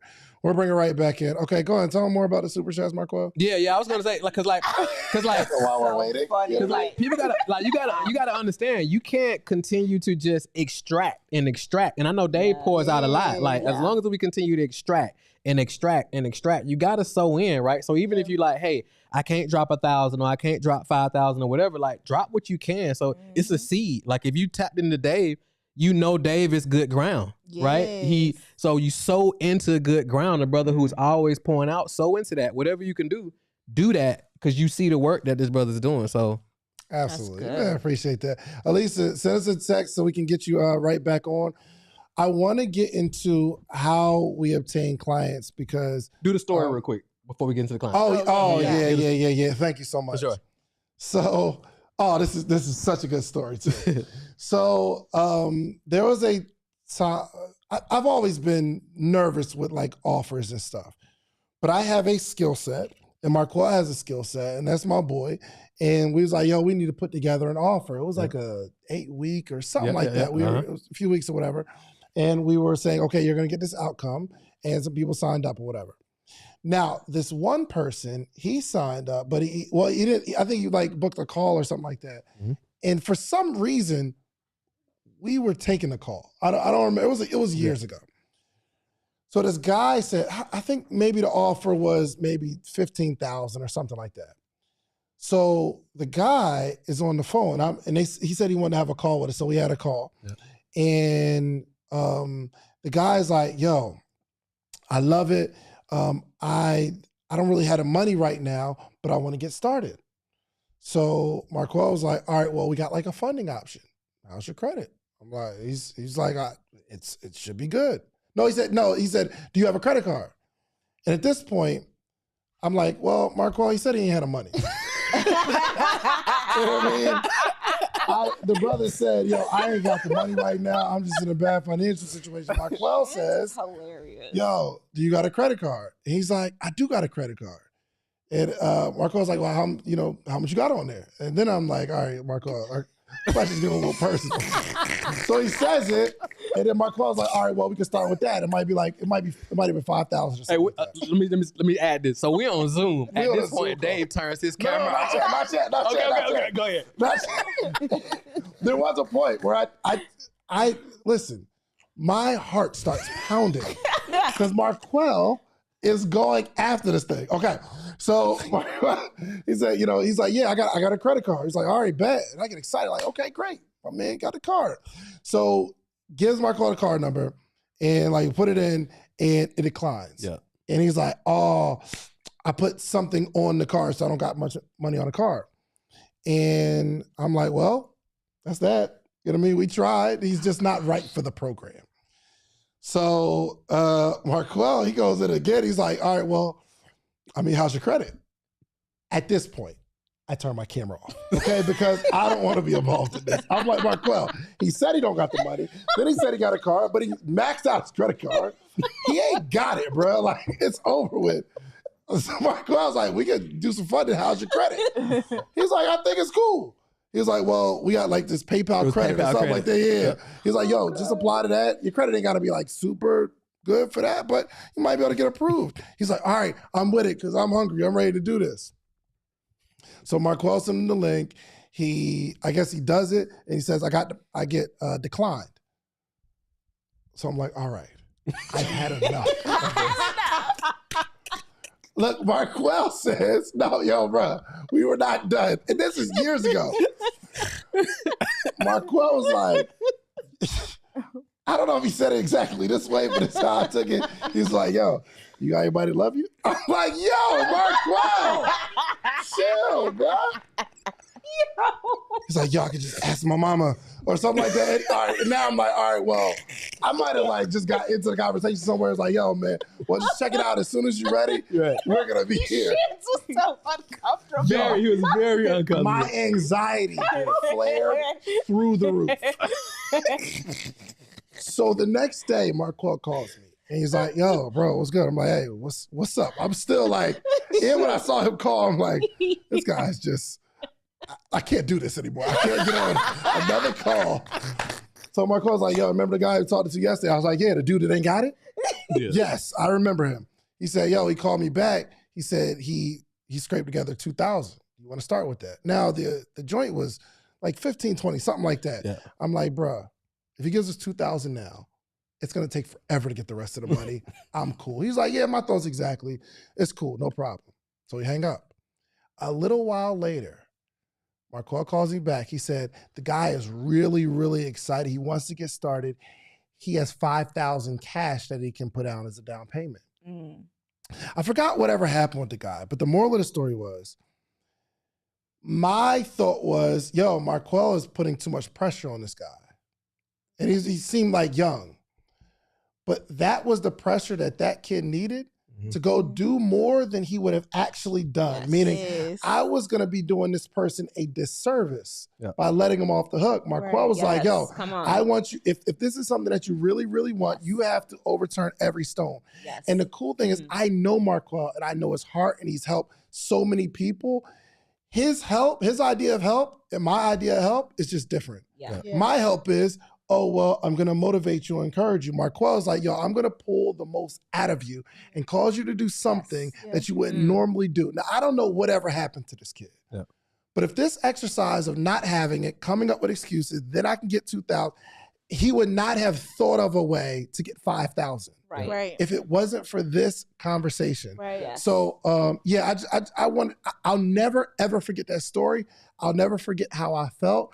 And that was the moment I realized that I'm doing people a disservice by letting them give me their excuses. That's so good. Yeah, man, it was incredible. So, you got anything to say about that? No, that's funny. I remember that. That's hilarious, bro. It was wild. Okay, let's get that call. Turn the camera off for me. Yeah, bro. He turned on the Zoom. He turned. Sliding down. I don't want to be involved in this. Oh my gosh. What's up? Who we got? Is this Elisa? Is she back? Yeah, I'm back. Okay, welcome back, Elisa. What you got, sis? Thanks. So I was gonna say integrity is when I joined the community, I seen the integrity. I seen you coming off a flight and still showing up at 7:45 to be there with your team throughout the week. I seen you being sick and still showing up. Like, I've been in there for almost a year and a half, and I have seen you every day show up. And to me, that's integrity. That's somebody who believes in their brand. And that's the type of coach you need. And on Marquel's part, like, I love Marquel, and he showed me integrity because he comes to the morning meetup. He gives us all this free game, but he went a step higher for me. He told me, I said, hey, Marquel, I got a course. How can I get access to you? And he was like, sis, just send me the course and I'll review it for you for free. He reviewed my whole course. He could have took it and copied it and did whatever he wanted to do with it, but he reviewed my whole course. And then he gave me points on how to reduce it, how to like package it up and stuff. So it's like, I mean, to me, he has integrity. And he's like, you should be in my program. And I'm like, Marquel, I just made a big purchase with another mentor. And he's like, all right, he could have told me like, look, you need to be with me, talk bad about the mentor. He done none of that. He was like, if it doesn't work out over there for you or you need additional training, then I'm here for you. So to me, that's integrity. Like that's not somebody that's trying to take your money. That's what integrity looks like to me. But I do have a real question though, David. I really do. Go for it. I ain't mad. So the real question Hey. Still recovering from shiz. What's your question, Elisa? So Marquel, how can I have the course in less than 2.5 weeks that I'm offering? This is going to be the end of the year course. What is one tip you can give me to market on Instagram? So, all right. So, what's the goal? Like, I know you said this is the last time for the program. Like, what's the goal? Is there like an enrollment number, or like what's the goal? So my goal is only 30 people, and right now we have about 10. Okay, got it. And how big is your social media audience? Oh God, not big at all. I think I got like 400 people on your Instagram. On my Instagram, I believe it's 400 people. Got it. And then where's the majority of your audience? Is it your email list or? The majority is in my email list. And that's how I've been targeting my email list and like my friends on Instagram. I've been going live with like my MMU family and the friends that I have on Instagram. So you only got 20 spots left, right? Yes, sir.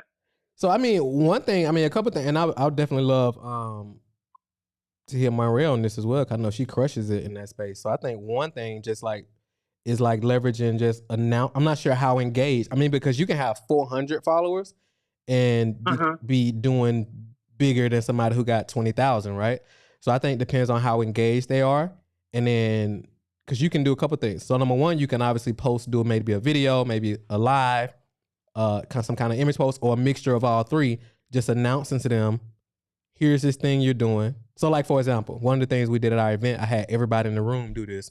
With as many who would do it, I would say, for the next, let's say your program is 8 weeks. So let's say over the next 8 weeks, I'm taking 30 people to show them how to do XYZ, show them how to build a 7-figure healthcare agent. Well, I wouldn't say that because, of course, FTC, you got to be careful with some of this stuff. So I would say I'm helping them do XYZ. 20 spots are filled already. I mean, 10 spots are filled already. I got 20 more. You know, shoot me a DM or whatever if you want one, and then kind of start a conversation with them. So that's like some things you can do like from a direct standpoint. Monray, what else would you say? Because I know you. So you said you hold on real quick. Okay. Let me get Maya, because Maya has a webinar shortly. You got anything to share on that? Or just anything on this whole conversation before you dip? No, I think the advice that's being given is really good so far. I like the line of questioning, and I think what I want everybody in the chat paying attention to is listening to what are the questions Marquel is asking, what's David asking, what's Monray asking, because again, as I mentioned, nuance, like I want you guys to make sure you're taking the advice and using it for yourself through a filter. Yeah, that's good. And just making sure if you're promoting on social, there's going to be other places you need to promote if social isn't the place with your highest visibility. That's it. Good. That's good. Appreciate that. Oh, let everybody know how they can work with you, man. Tell them Impact Weekend coming up. Yeah. Impact Weekend. Come on, man. Talk to us. Yes. Impact Weekend is my 3-day live event. First off, what's the website? ImpactWeekendLive.com. It's going to take you straight to the checkout page. ImpactWeekend.com. ImpactWeekendLive.com. ImpactWeekendLive.com. Okay, yes. got it. So 3-day live event to help you master your message, build your brand, and build a 6-figure business. And you can follow me on Instagram at Built to Impact. If you have any questions, we can hop on the phone with you. You can DM me questions, and I will personally respond to you. Good. Okay, yes. So who needs to be at Impact Weekend? You need to be at Impact Weekend if you have a gift, a skill set, or an expertise that you want to package up and monetize. Okay, that's it.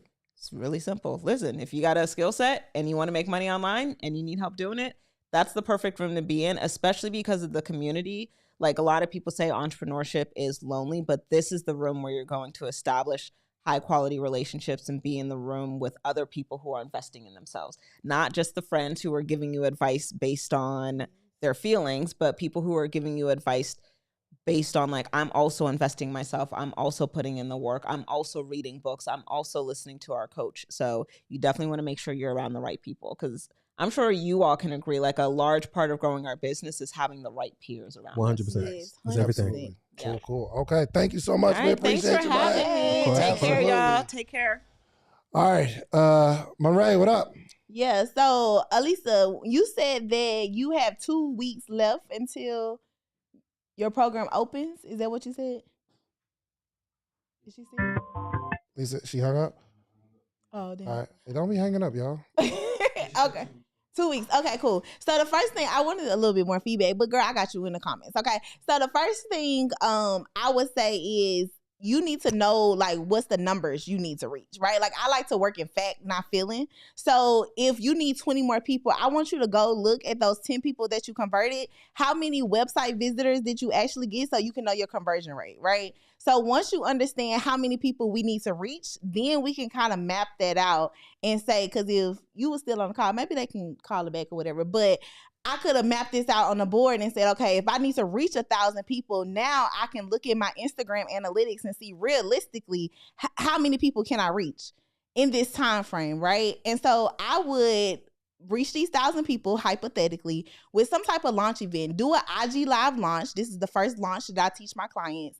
And you need to get everyone to come to this party at one time. So you can close 10 more people at one time instead of like one person here, one person there. So the first thing I would do is get maybe next week, have some type of IG live launch so that you can get as many people as possible here. All of your social media posts, all of your emails, all of your text messages. If you go live with somebody, everything should be pulling people into this IG Live launch that you're going to have next week. Yep. Then once you have the IG Live launch, you're going to teach them something of value and tell them why they need this product or service. And then you're going to offer them right on the live, set up. It sounds like you had a mini chat set up. So set up the mini chat where they can type course and then they get the link. And then you're going to do some type of incentive while you're on the live. The first person to check out, I'm going to give you your order 50% off. I'm going to give you the course, whatever. I'm going to give you an extra this. I'm going to do this, whatever. So everybody can rush and be the first person to check out. Then you have like 5, 6, 7 orders. And then what I want you to do the next week is call everybody on your email list. If you got their phone numbers, call them, set up phone calls, and to close your last 10 people. Yeah, I love it. Love it. Good stuff. Yeah. Did you have any other clarifying questions for her? Well, I just told her hypothetically, but if she's on the line, I can ask her realistically what's going on. Lisa, you there? I'm here. Okay. Did that help? Do you understand? Yes. So I heard part of it, but I had to mute the computer so it won't echo. Okay. But which the IG Live launch, that's what I heard, and I heard to look at my analytics, see how many people I converted through the website, and everything needs to be added to my IG Live. So my text messages, emails, all my marketing needs to be prepping up for this IG Live. And then this way I can close 10 people instead of doing it one-to-one. I've been doing 15-minute calls with literally one-to-one people to close them. And I didn't even advertise that I was doing this. I went to speak on a platform and people just started getting in my inbox asking me about it. So I said, all right, I'll do one last course for the end of the year. So it's like it's a last minute thing, but Marquel helped me to make my course less. So I don't have to offer the bigger course that we offer. So when next week can you commit to doing the IG Live launch? I can do an IG Live launch next. What is this? On the 30th. All right. So the 30th. What's today? 24th. 24th. Okay. So they give you 6 days. So what I want you to do from now until the 30th, I want you to send an email every single day and getting these people on a wait list. So do you have what type of what's your CRM? I use ClickFunnels. Okay, so that might be a little hard, but if you want to, you can use ClickFunnels. Girl, you can have them DM you. You can manually write down these emails. I did it all, ghetto and all. Okay, so it's up to you. We have for our primary company that I can throw an instant email through. Okay, so just something simple because I don't want you to spend too much time setting up the tech. So I want you to whatever you can set up today, so that you could be able to execute fast. So whatever you could do today works. If you could do it in ClickFunnels, they work too. Okay. So you're going to set up a wait list, and then you're going to drive traffic from your emails. You're going to post 3 times a day. You're going to, if you have text messages, if you don't have a text message system, text them manually. If you don't have an email, and this is for anybody that's on the call. Like if you don't have an email system, if you in launch mode, my first launch, I didn't have none of these. I I was texting, calling. Everybody had my phone number. Like I was trying to get to the money, right? So if you don't let tech stop you. Okay. I have community. Okay, what she say? I'm sorry. I have community. Okay, cool. So text them through community, and then you're going to drive everybody to this IG Live launch. What I want you to do is make sure, and even if during this week, I know you said you went on somebody else's platform, you did lives with people, go back and do lives every single day, driving people to this really, really big live that you're going to have on the 30th. Like you wanted to make it feel like a party. When I do an IG Live lunch, I'm like, bring y'all fur jackets, y'all wine, we about to have fun. Okay? And bring your pocketbooks. Love it. Okay, so you're going to do all of that to drive that traffic to the IG Live launch, and this allows you to have an audience to sell to. And then I want you to sit down and map out your launch, right? Like map out that IG Live. Tell them about the value. Do your intro. Make sure that you're value stacking and really present your offer. If you got time, IG Live allows you to bring up graphics on the screen. You can set up graphics so they can see the course. They can see the offer. They can see how much it is. It's basically what I teach people is to start with an IG Live launch before you go to a webinar. So this is like your mini webinar. Does that make sense? Yes, and I was about to say that. I was like, I literally been doing a webinar every week. So we have a webinar tonight. And yeah, it sounds like the same thing. So I could use the graphics that I use in the webinar on this, but just limited. Yep. Love it. Listen, my Ray just gave you the sauce, man. So go execute, all right? Thank you. I appreciate this. You're very welcome. You're very welcome. I know we got another caller too, right? We'll get this other caller. That was a really, really good system. I want to spend, after we get this caller, I want to talk about how a current coach or someone who is, aspiring a coach, how they can start picking up clients. Hey, y'all, listen, it's almost 200 people on this live, and we only have 81 likes. It is very, very free to hit that like button. All you got to do is hit the like button, y'all. So we should have, there's been like probably 1,000 people that have gone through this live in and out or whatever, but it costs you absolutely nothing to hit that like button. So hit that like button for us, okay? We got the next caller. We ready? Let's get it. Let's get it, man. This is good, right? This is dope. This I'm is enjoying Like this, I'm on a man. radio show. All right. This is Absolutely. dope. This is dope. All right, we on? Oh, so make sure y'all join the link. Okay, while we're waiting on that. I really, before we get into like how to get the clients, we'll talk about that after this call. The sales process. Mm-hmm. I want to know, what is the sales process? Because that's something I always struggle with. So let's start with you, Marquel.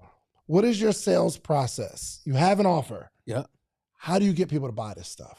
So, actually, can I use the board? Oh, let's go to the board. Let's go on the board. Yes. You still got to do it again at 2:30, so you got another. Okay, cool. We're going to the board, baby. Yes. Oh, so take this board. There you go, right there. Yeah, just clip it on your. Yeah, there we go. Cause Make sure we can hear. It's Can y'all hear been me? spicy. Yep, we can hear you. Mic Yep. check. We good? Yep. All right, cool. So the reason I want to use the board is because a lot of times people think the sales process begins when they get on the phone with the person, and the sales process doesn't happen if you just begin the sales process when you get on the phone with the person. Like, you've already lost the deal. Yeah. So like, one thing I know we talked about on our first podcast was like, great marketing makes selling unnecessary, right? So the selling should already be done. So when it comes to the sales process, this is basically how it boils down.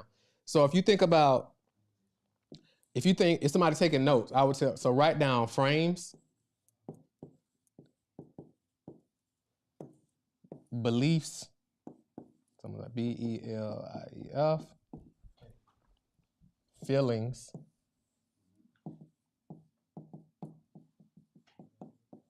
and then function, right? So this is essentially what the sales process is. And so let's say, for example, that's why a lot of times when we work with clients and I ask them, what's the top 10 dreams and aspirations of your ideal client, right? And then what's the top 10 challenges and frustrations that they have? So dreams and aspirations, then frustrations and challenges, right? A lot of times people don't know. So I'm like, that's what we need to know first, because we got to take that and we got to install it into the marketing. Because everybody, no matter if you're a coach, whatever type of business you have, your client or your prospective client has a certain frame based on how they see things, right? So for example, Maya was using the fitness example earlier. So if you sell fitness, like, what does your prospective clients believe about fitness? Well, what frame do they have around fitness? So for example, some people think right now that it's a recession, right? So if they think that it's a recession, their frame is what? It's a recession. So their frame, if people think it's a recession, their frame is that money is limited, people aren't buying right now, all these different things. So that's their frame. So if that's their frame, then they're going to have a belief that there is lack, right? And if they believe that it's lack, that's going to create a feeling of lack and how they operate. They're going to be like scarcity, anxiety, right? So beliefs, you got two different types of beliefs. So you got faith, right? And then you got doubt. So if they have a frame that it's a recession, most likely they're going to have a feeling of doubt, which is going to create a feeling of anxiety, right? But if they have faith, then they're gonna have a feeling of anticipation. So they're excited. And if they got a feeling of anxiety, function is like an action. So if somebody has a feeling of anxiety, what action is that gonna create? An action of not doing nothing. So they're not gonna do anything. In this particular example, they're not gonna buy. Right. Right? But if they got a feeling of anticipation and excitement, then what's the action it's gonna create? Them doing something, which is buying. Right here, they're gonna not buy. So this is like on the actual enrollment call or wherever your selling mechanism is, the enrollment call or the webinar or whatever. That's that. If you haven't dealt with all this before they get here, what are they gonna do? Not buy. They're not gonna buy. Come on. Right? So you gotta already know the people you're speaking to, what's their current frame. Right? So your marketing, you have to break that frame and then you have to help them create a new frame. Right? So I'll give you an example. So when I'm talking to somebody about this and they say, okay, money is limited right now. And I'll say, okay, instead of me saying, that's not true, that's not true, that's not true, because I'm fighting against a frame that they inherently believe, right? So they've built, and they are around other people who's reinforced this frame. Right. So instead I may say, well, during COVID, what did they do? They gave away all this money. How much money did they give away during COVID? Like 7 trillion. Right. What happened to all that money? They're like, we're like, well, would you agree that it's still circulating right now? And they're like, yes. I'm like, in reality, there's more money in circulation now than there ever has been in the history of the world because they can literally print money. And now they're like, got it. So now we just reinforce that frame. Then you create a new belief, which creates a new feeling, which puts them in a position where they feel like buying, right? Otherwise, they're going to already come showing up with this stuff and they're not going to buy. Does that make sense? So I'm saying all this to say the sales process is in the, if we was to go simpler, it's getting clear on what's somebody's current reality and then what's their preferred reality. So if we say this is their current reality, then they got their preferred reality. So this is where they want to be. And this is their current reality. And then right here is the transformation gap. So you make money based on the gap, right? And how fast you can help them close the gap. So right here, the current reality, we got to figure out what's their current frame, what's their current belief, what's their current feeling, because all this stuff is the reason that they are where they are. And in the preferred reality, we got to show them that to get them here, they can't get there with the same frame, the same belief, the same feelings. We got to alter those things, and then that moves them into this new reality. Does that make sense? So I know this was great. So that's the sales process. But it starts in the marketing, not on the call. Because if you're on the call doing a sales presentation, you already dead. Yeah. Because now what they gonna say at the end? Oh, I need to think about it. Yeah. Oh, I need to go do some research on you. Because I ain't really know what you did. Because a lot of coaches and consultants, you look at their bio and it just says, click here to schedule a call. And it's like, now you're on a whole bunch of phone with a whole bunch of people who are there just curious, trying to figure out what you do. Right. So with your marketing stuff, the sales process is getting clear on where they are right now, where they're looking to go, what's the gap, and then in your marketing showing them the reason you are where you are because of this frame, and it created a belief for you. Now you feel this way. Now you ain't doing nothing.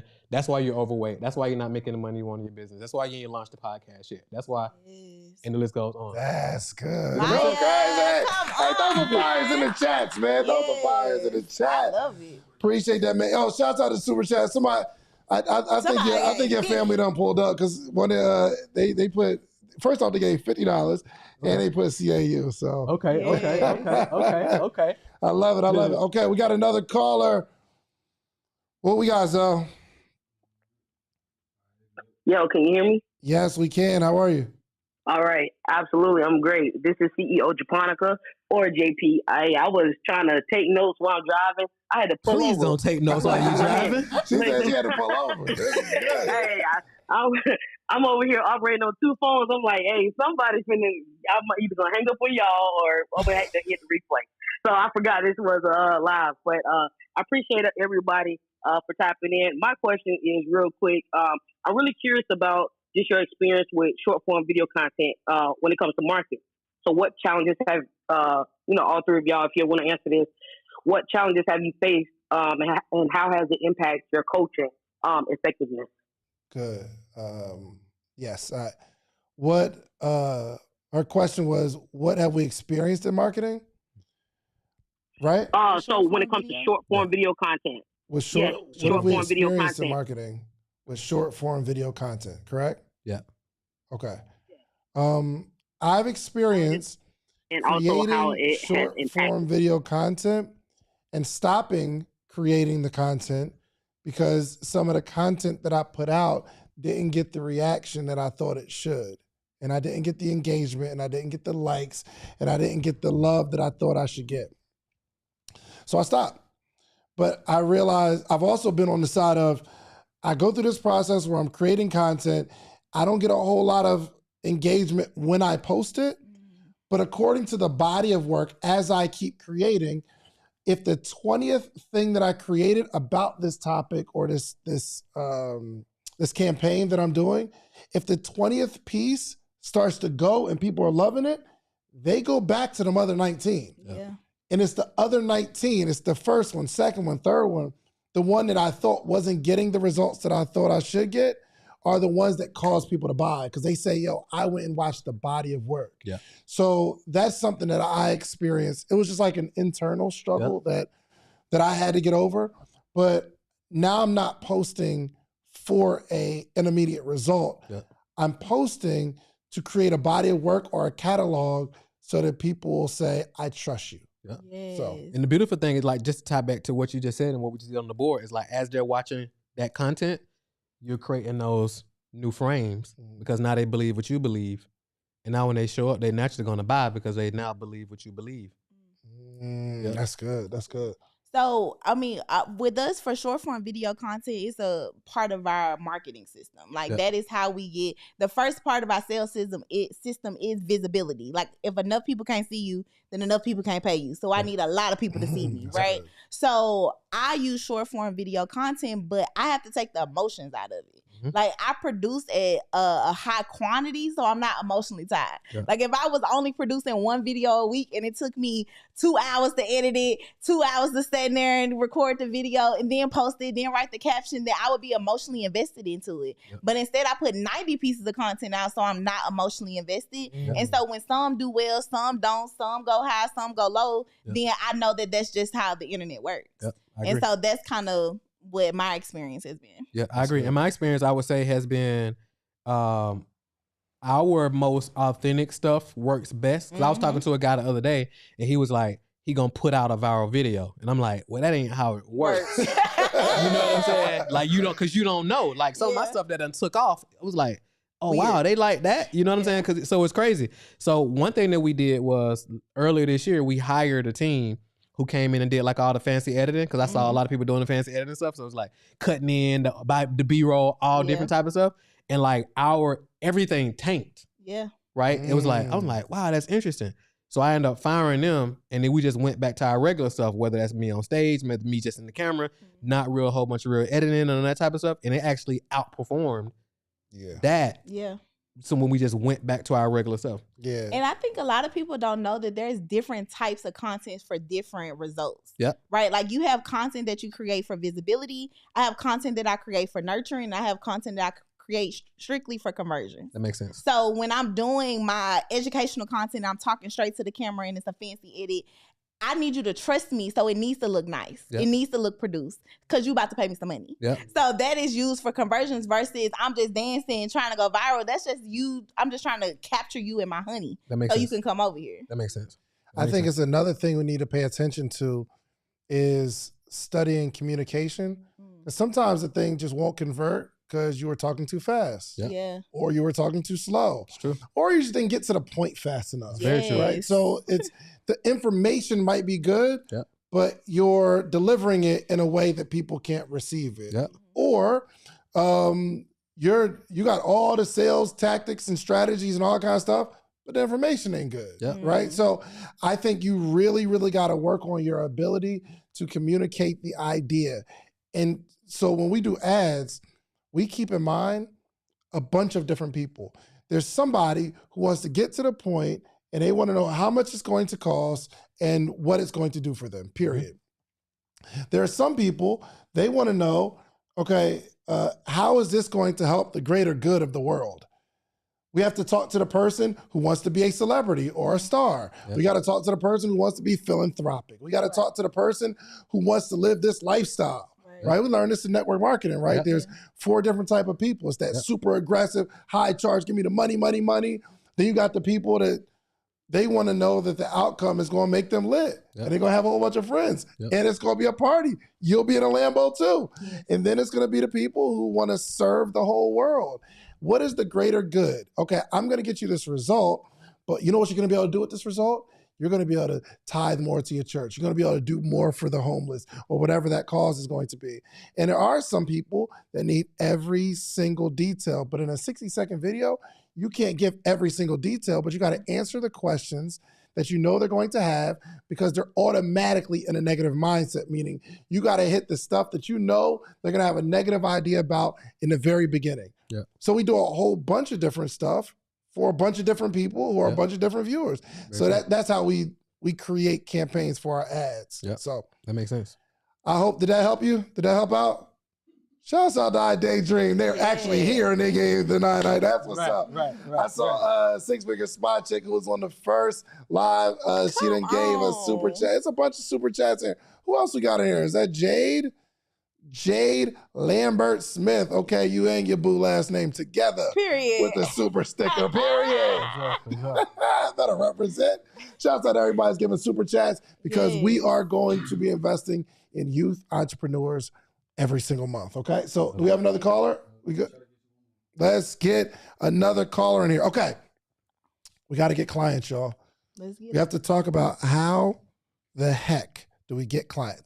I'm good at what I do. Okay, I truly care about my clients. Okay, I'm good at it. I actually care about my clients, but for some reason, the world doesn't know who I am. And I cannot get people to engage in my posts. How do I get clients? Okay, let's start with the mindset in which you're approaching how to get clients. We'll start with you, Maureen. Yeah, so I think the biggest reason why people are not getting enough clients is because I said it earlier, enough people can't see you. And I think the problem is business owners are worried about the wrong things. Like once you got the course set up, once all of the back end, the fulfillment is ready, we don't optimize that course no more. Don't go re-record no videos. Like you need to be focused on traffic. Yep. Like traffic is your only focus. Build, borrow, buy. That's it. Yep. Building through Instagram, social media platforms or whatever, buying traffic through ads or borrowing and working with other people. Whoa. Because I like that. I like that. Slow down. That's good. This is first off, this is real coaching because she has a framework. Say it with me. Y'all, there's a framework, y'all.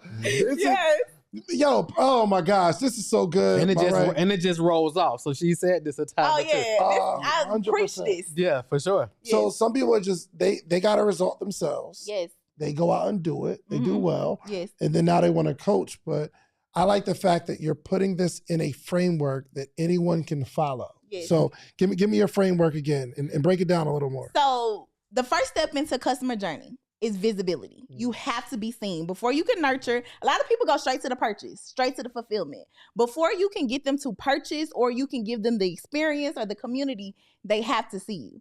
So when I'm working with clients, my first thing is like, we got to get you seen. And so visibility, there is traffic. You need people to see you and check you out. And so there's only 3 ways to get traffic. I don't care what you're doing. If you're selling shoes or OnlyFans, there's only 3 ways to get traffic. Build, which is you are building your platform that is on social media, that's YouTube, that's Instagram, whatever, but you don't build nothing fast.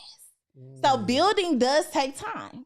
Then you can buy. Buy is going to allow you buying traffic, meaning buying ads, buying advertorials, buying theme pages, like buying slots on podcasts, whatever, right? Like buying, you can use your money, but you got to have some money. And you ain't got no money. You got to build. It's going to be a little slow, And then the last thing you can do is borrow, but you need relationships. You got to be in things like the morning meetup. Come on, man. Talk about it. You know what I mean? Like, you got to have relationships with other people that you can borrow traffic from. You got to go live with people. You got to get on their platforms. People have to see you. So these are the only 3 ways. And a lot of times the reason why enough people are not seeing you is because you just don't have enough traffic. Yeah. And so that's where I tell people to start so that they can get as much traffic so then you can move them into nurture and then they purchase. Yeah. Man, oh, this is so good.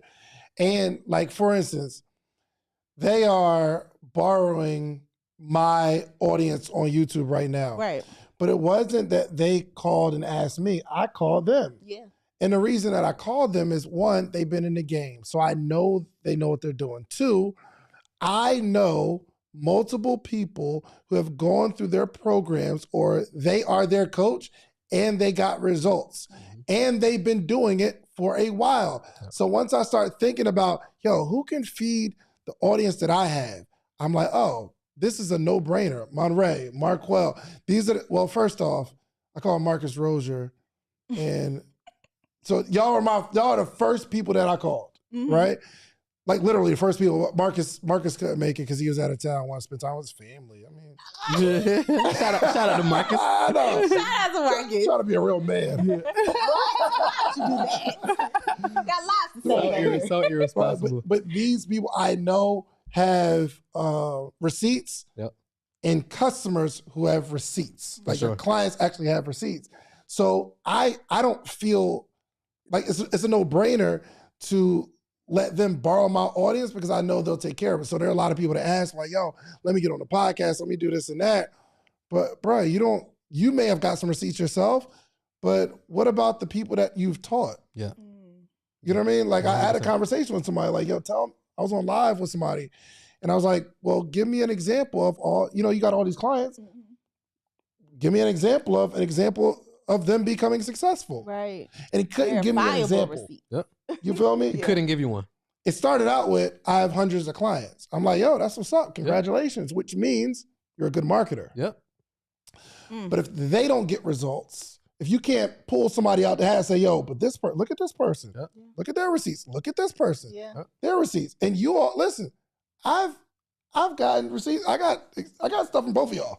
Okay, I've made money from both of you all. So yes. So I hope that answered your question. I don't know where it's going with that. We got another client. We got another caller. Okay, cool. All right. So that is the framework. Do you have a framework on getting clients? I do. Can I use the board again?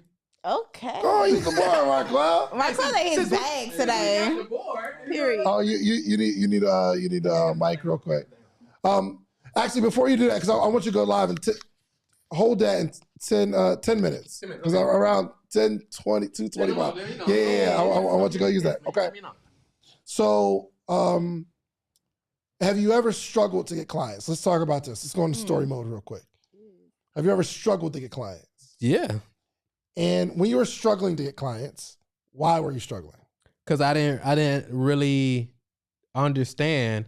Because, like, of course, we teach client attraction. A lot of people think that client attraction is an event, right? But it's actually a process. So I didn't really understand. At one point, I thought it was about being clever, especially when it comes to messaging, than being clear. So a lot of times people try to come up with these cool alliterations and these cool sayings, but it's really more so about being clear. So when I joined, when I first got introduced to, I guess, legitimate business at this level was in network marketing. And in network marketing, they don't really teach you how to market. They just tell you to go talk to your friends and family and so forth. So after where I come from, my people, my warm market wasn't interested in doing legitimate business. So I got introduced to social media and I was like, spam. I didn't look at it as spam. Yeah. I thought I was like marketing. I thought I was getting the word out. So I'm just posting, I'm just sending DMs, I'm just doing everything. But it was like, I wasn't. So I just didn't really understand the true ins and outs of what marketing really means. And then how do you take somebody, because at some point you hear cliches, if you build it, they'll come. Or it's about just getting the word out there. But even if you're getting the word out there, but you weren't taking them through a process to buy from you, it's still kind of pointless depending on your model. So I just didn't really know what I was doing, in short. Gotcha. Being a process, because I definitely thought that you make the post, put the link in the bio, and people buy. Yeah. We call that post and pray marketing.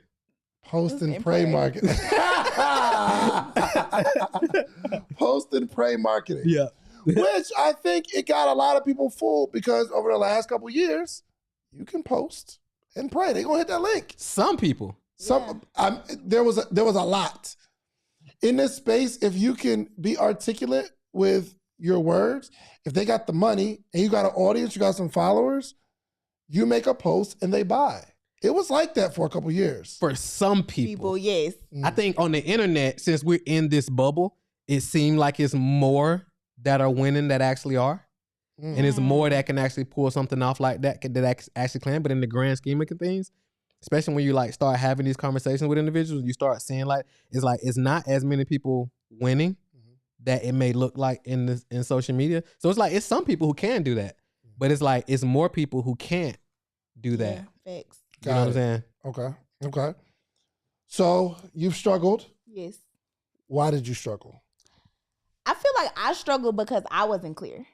And I told y'all before we got started, we went through different iterations of I've sold low ticket, I've sold multiple launches, I've sold high ticket, but I've always made money, right? Mm-hmm. So I was like, all of this makes money, why I can't do all, right? Mm-hmm. And so, but I wasn't clear on how I was getting results from my clients. Like they were getting results, but I was like, do it again. And they'll do it again. Like I just wasn't able to articulate what was going on. Mm-hmm. And a lot of times I just had to have people trust me. Yep. And I'm like, just trust me. Like I love this marketing stuff. Like just trust me, get in here, you know? And so the more I got clear, the more it was easier to sell and be able to get more clients. Yep. So I think you have to be clear on what you're offering 100%. And what the end result is. So as you're creating the offer, what should we take into consideration when we're creating the offer? So I think a lot of times people think the offer is their service or their program. And that's really not the offer. That's your program or your service. Yeah. That's not the offer? No. The offer is like what they get. Like what's the transformation? Yeah. So for example, when you think about Domino's Pizza, their offer when we was coming up was what? Free hot pizza in 30 minutes or less. Well, not free.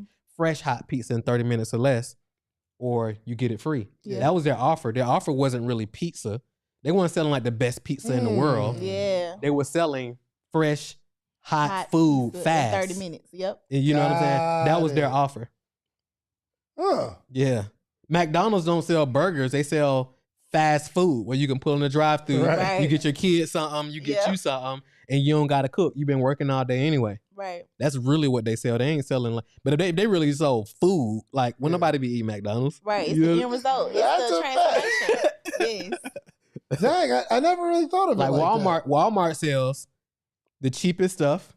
They say their words are save more, live better. Mm. That's their offer. Like you come in here, you're gonna get the stuff for the cheapest. You're gonna save money. That's gonna make your life better. But you ain't going to Walmart to get the best quality stuff. Gotcha. So when you were, and you know that, and you know this. So when you're thinking about it, I'll ask you first. Mm-hmm. When you were thinking about putting your offer together, what was going on through your head? I wanted to think about my transformation, like you said, my end result first, right? Mm-hmm. Because like you said, you don't sell the details. Even when we talked about like at the conference doing a pitch, like should you sell the Monday, tell them it's Monday at 3:00, right? Like nobody's buying the details. The details is just the confirmation that this is where I'm supposed to be. People are buying the end result. I want to have this better for my kids. I want to do this. I want to do that. I want to be better at marketing. Like, so I had to become clear on my end result. And because you could give people results and not know what it actually was, right? Mm-hmm. Especially in the coaching space. Yeah. So you have to become clear on your end result to be able to deliver your marketing officially. Got it. Okay. All right. So when you were thinking about, what is your offer? Give me one of your offers. One of our offers is our School of Marketing. Okay. So our School of Marketing is our end result is to us to get you to 10K months.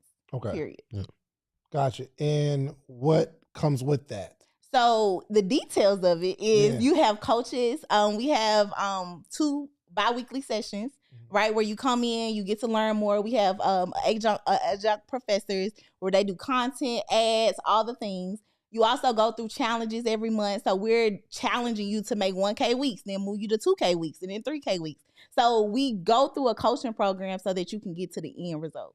Got it. So for those that are listening, you have to have the details. Right. Right? Right. I mean, the sales process of it isn't you're going on stage saying, hey, y'all, these calls are 60 minutes. And it's going to be these particular dates. And I'm going to have you do some homework, okay? Right. So I'm going to ask you to get your homework back the next week. And then throughout the week, we're going to send you an email. And they're all like, you don't do all that. Right. Because you're telling people that this is the outcome I'm going to give you, right? Yes.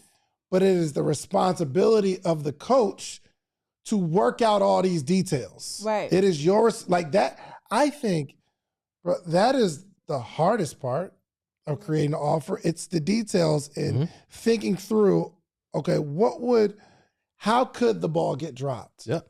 Yeah. You got to think about the people that don't check their emails. So you got to have some sort of backup. You can't just say, well, I sent you an email, you ain't check it. Yep. Right.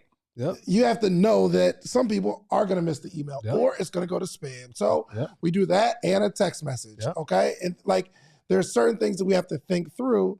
And that's where this whole scam thing comes about, because we come up with an offer. Yeah, exactly. But you got to have the details. And honestly, going back to the low ticket, high ticket, I have to come up with more on my low ticket end, like more details on the low ticket end than I do on my high ticket end. So on my low ticket end, we have the $7 trial. Not only do they get emails every day about like, here's the link to get in, right? But for the first 14 days, you actually have a daily assignment, like do this, watch this, and then go post.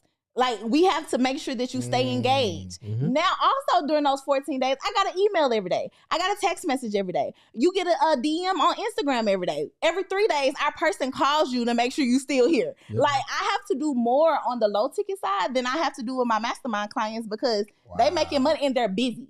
The high ticket clients, they busy. To be honest, you know what I mean? So it's like, it just depends on what side of the apple you want to be on. And I think what Monray just explained, that's the difference in somebody who's building a company and somebody who just sells courses online. Yeah. Because if you're actually building a company, you're thinking about those things, the team and so forth. But if you just sell logins for your course, you're not really thinking about those level of details, especially if you're playing like the long game, right? Yeah. So it's like thinking through those details, like what if they don't answer? What if they don't this?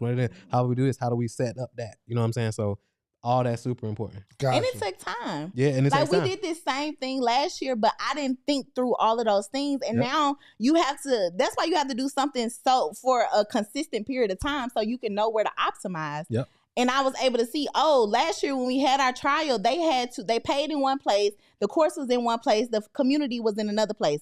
So they had 3 different logins. Okay, this year let's bring it to one place so they can be engaged. All right, y'all, pick up the phone and call them. If they haven't gotten to 20% of completion rate, by this time you need to call them and say, what's up? Your dog died? Like, you need help? Like, what's going on, right? 100%. And a lot of people won't do that for $97 a month. But I know that if I get you to the point where even if you just paying me $97 a month, my goal is in this 3 months to get you to 10K, because I know you can. So then you can go and invest in our $25,000 program. That makes sense. But you got to care enough, back to that care word, 100%. to be able to think about it like that. 100%. This is a conversation I was having, and I was having it with my sister on the hot seat, and a little embellishing, or I was making it engaging, but the responsibility of getting a result. How do you all feel your role and your responsibility of getting someone a result? So for me, I think it's a partnership, right? So I think I have a part to play, and then the person has a part to play. Yeah. I don't think I'm responsible for their results, though. I'm just responsible for showing up, doing my part of the partnership, right? So it's like, if we're on the basketball team, right? If it's 5 of us on the basketball team, I'm a point guard, you're a shooting guard, Monray, small forward, Kenny's the center. Like, Kenny, it's not Kenny's responsibility to get the ball down safely. Right. It's my responsibility to get the ball down. Kenny has his job. So everybody kind of has we're going to McDonald's, everybody ain't cooking. Right. Right. Everybody ain't working the register. Everybody ain't, you know what I'm saying? It's like, it's a part to play. So my part, I'm showing up, I'm giving you the system, I'm there to support you, I'm answering your questions. We got the team to support you. Boom, boom, boom. So we got all that. You need to go execute. Yeah. Right? We can't do the execution for you. And then it's like, all right, when you go execute, now you report back, and then we see what happened. And then now it's my job to, if it didn't go to where we wanted it to go, or it's our job to know, okay, here's why it didn't work. Here's what we do next. Yeah. But it ain't your job to know, because that's what you paid us for. Yeah. You know what I'm saying? Sure. So, but you got to go do something. So now we can get some data, and now we can decide. But if you don't do nothing, we can do possibilities or conceptuals and oh, this is the type of stuff all day, but we don't know until you actually go do something. I can't coach theory. I can't coach theory. I cannot coach theory. I could coach action. Yep. Like, it's a difference between you telling me, like, hey, here's my landing page. I had 10 people to actually buy, but 100 people dropped off. Like, can you show me what went wrong? Yep. Yes, like, we can walk through that. Yep. But if you like, well, if I need to do a landing page, what should I hypothetically do? Yep. You don't know. It's a lot of answers to that question. It depends. Then you be mad because your coach be like, it depends. It depends. And it's true. They like, what if this happens? Or what if this happens? It's like, well, let's get live and let's see. Because it's like marketing. I look at marketing like scientific, right? So when we did science projects in school, we start with a hypothesis. So this is our educated best guess based on what we do know. Then we do the project. Then we like, okay, well, if we add this, then the volcano is going to explode. This is what we think. Or it may not explode if we add this or if we add too much. We don't know. Let's run the project. In marketing, let's launch the campaign. So we think this is going to happen if we launch this campaign. Yeah. Then we launch the campaign, see what happens. This didn't go or it went okay. So that's why I always tell people, you always get a result. It might not be the result you wanted, but it was a result nonetheless. Right. Now we got some data. Now we can make the necessary adjustments to continue. I like that. The argument I was having is I feel a certain responsibility, especially if it's a higher ticket client. I feel a responsibility for them getting a result. And I think what that drives me to say is, okay, this person didn't get on the call. Why? Yep. Is there something that I'm doing, or is there something in this person's personality that I'm supposed to be talking to get this person to do this? Yeah. Sometimes they just need a therapist. No, sometimes honestly, they need a therapist. But one thing that we learned, because I was having that conversation with myself, right? Because I thrive on you executing. And like, I look like a bad coach if I ain't get results. You know what I mean? 100%. So I need you to get results. I need you to do the work. So I had to do research, and I realized that there were 4 different types of CEOs. There's a traditional CEO, a strategic CEO, a creative CEO, and a hybrid. So based on that, we had to change our curriculum model to speak to that person. You're a traditional CEO, you need all kind of information. You need the videos to be an hour long. You need all this documentation. Like, this is the person that got all type of degrees, right? Versus the creative CEO is just like, put me in the game, coach. Like, I just need to see what's going on so I can maneuver. And so based on that, before you even get in our $97 program, you have to take this test. Because I need to know how to coach you. And I'm going to put you over here with your other people. So y'all can read all this documentation together. Or these people that are creative, they can, do their thing. If you're strategic, that means you love numbers. You need data. You need the end result. So I need to tell you, like, hey, well, social media might not be your thing. Emails is, because you can't see the data on social media like that. You know what I'm saying? 100%. So I had to learn that. That makes perfect sense. Yeah, I love it. All right, Marquel.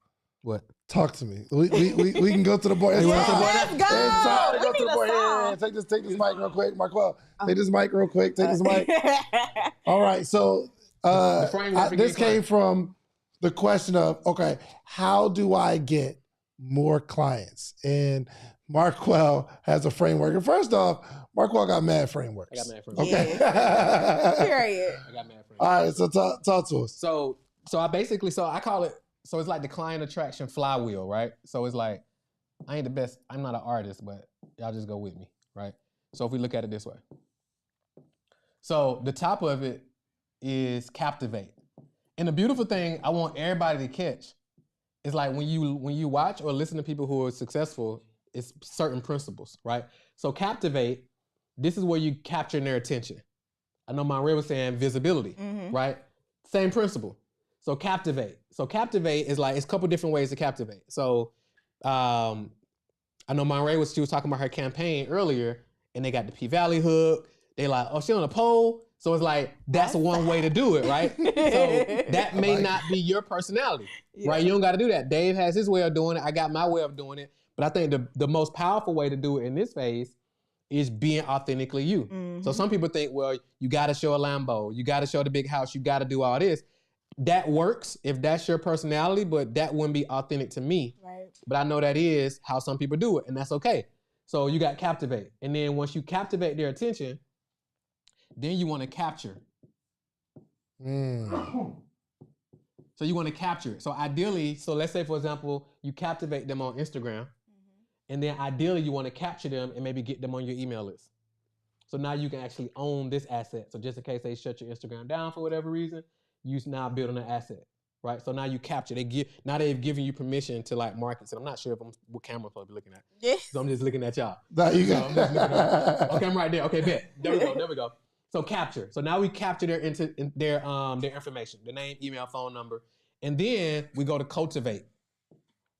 So that's why I tell people like client attraction is a process, not an event. So now we cultivate. So if we was to ask everybody online right now, well, actually let's do this. Put a 1 in the chat right now if you got an email list. Real quick. If you have an email list, put a 1 in the chat right now. Oh, 1 in the chat if you got a list. 1 in the chat if you got an email list. Are we answering the question of if they do anything with the list? I'm getting there. Okay. So first off, put a 1 in the chat if you got an email list. Drop them 1s in there. They said they did not sign up for no test. Yeah, I want to see something right there. I want to see something real quick. Put a 1 in there. Dang, ain't nobody come in. Ain't nobody got no email list? Somebody said this live should not be free. I agree. This live should definitely not be free. So let's just pretend a lot of y'all put 1. Okay, there they go. It's a little delay. Okay, cool. Okay, cool. It's a delay. All right, bet. They coming in now. Put it in. Now, my second question is, I know it's a slight delay, put a 2 in the chat if you email your list every day. Put a 2 in the chat if you email your list every day.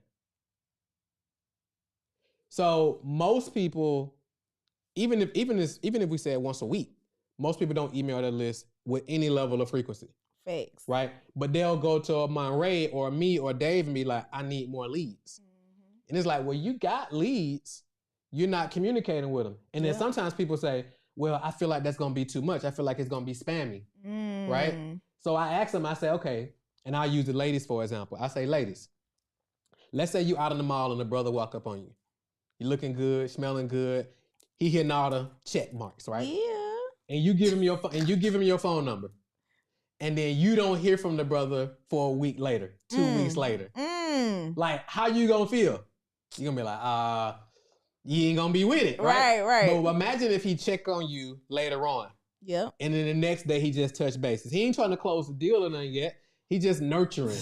You know what I mean? He just like checking in. Yeah. So that's cultivation. You cultivate. So with your email list, you're cultivating them because they've given you permission to market to them. When somebody give you their name, email, and phone number, they've given you permission to market to them. Yes. So now you cultivate. And when you do this captivation, this capturing, and this cultivate, eventually they close. Yes. And then you don't have to close them. They close themselves. And this is so important because at any time, probably about 2 to 3% of the market is like ready to buy right now.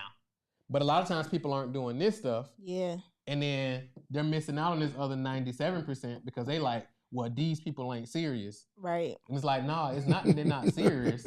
They just not ready yet.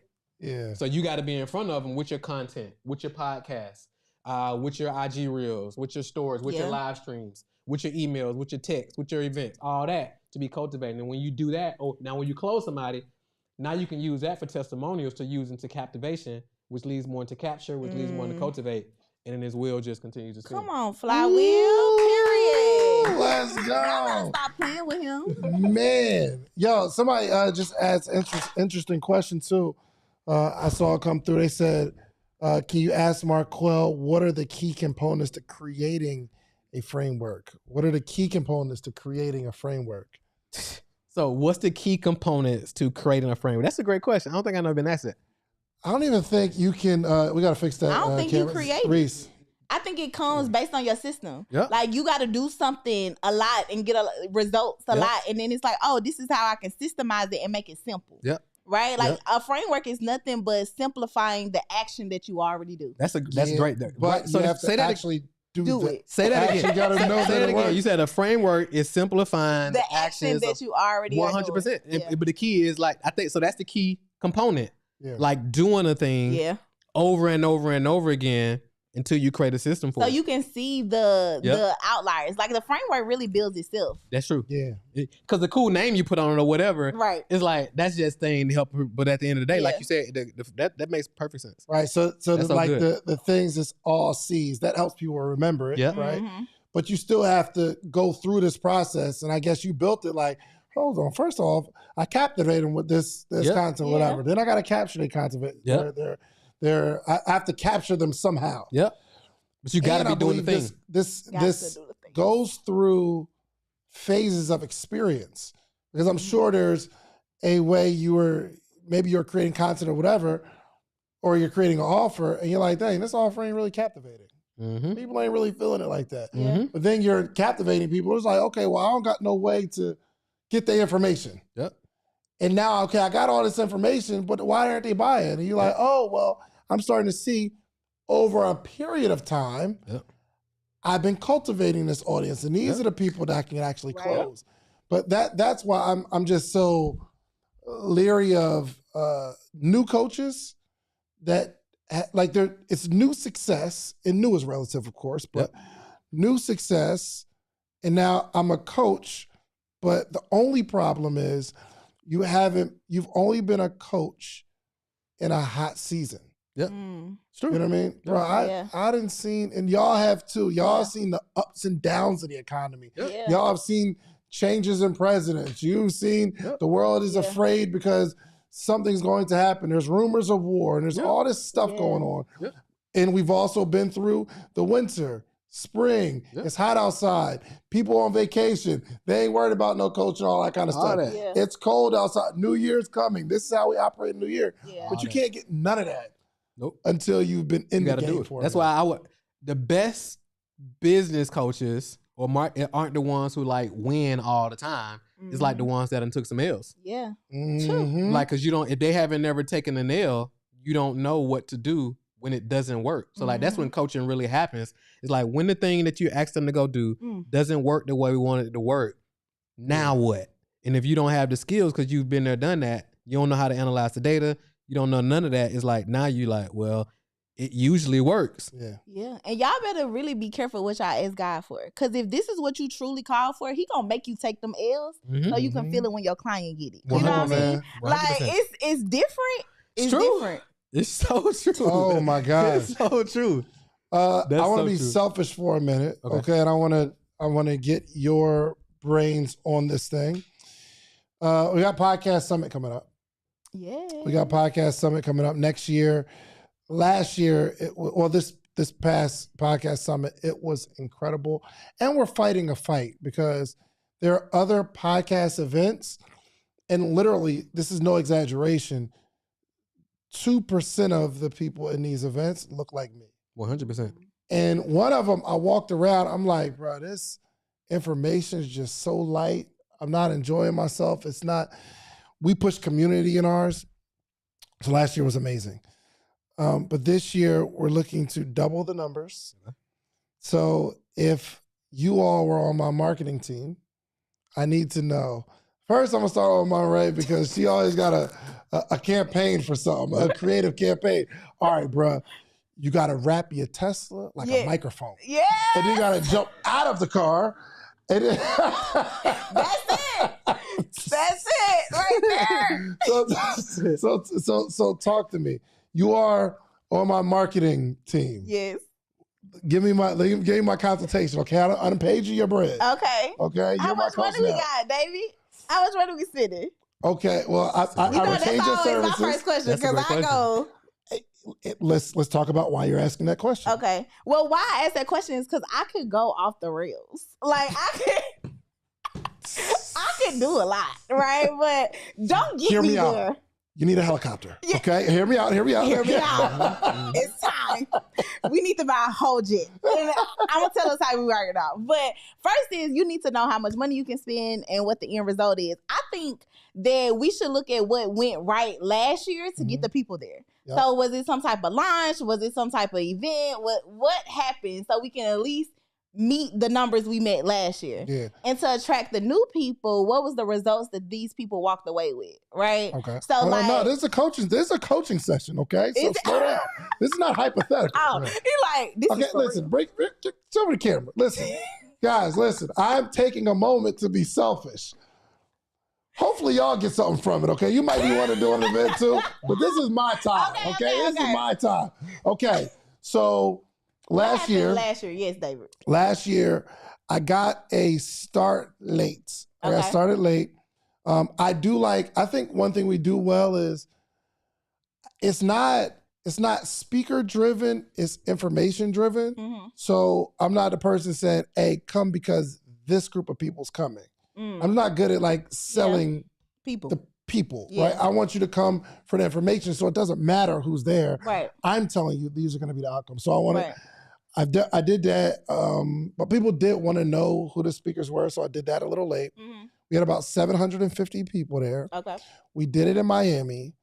I can't do Saturdays because I'm in church on Saturday. Mm-hmm. So I wanted to do Thursday, Friday, but we did Sunday and Monday. Okay. Which was that a hang up for people? Yeah. Okay. Yeah. Because people got jobs. People got jobs. Okay. So Thursday and Friday for sure this year. The experience was incredible. And I'm not saying it because of me. It's just that's what everyone else said. They're like, yo, I connected with people. We had like little booths, little podcast booths where you can go in there and shoot a podcast with some other people that's going to be there. That's and I invited y'all.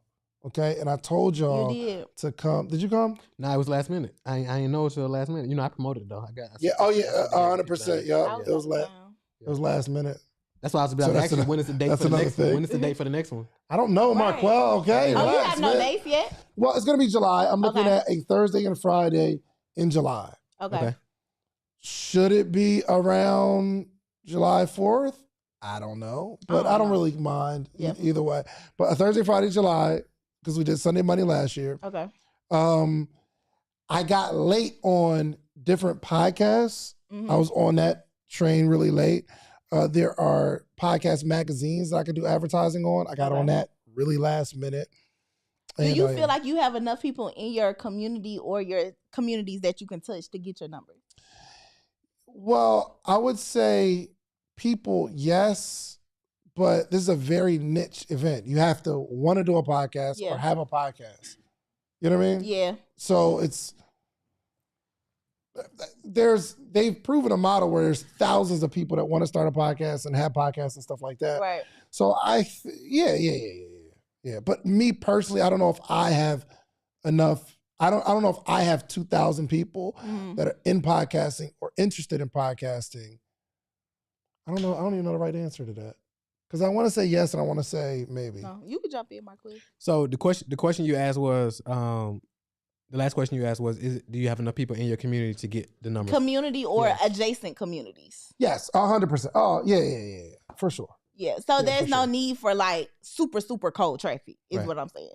So if you start now, then one, you ahead of the game of last year, right? Yeah, for sure. I think one thing that you did very well with the podcast summit last year, just from a marketer's perspective, was straight visibility. Like there was no way I could say I didn't know about the event, if that makes sense, right? Right? So I think that if you do that and it depends on what other launches you have going on, but if you do that from January to July, there's no way you can't reach your numbers.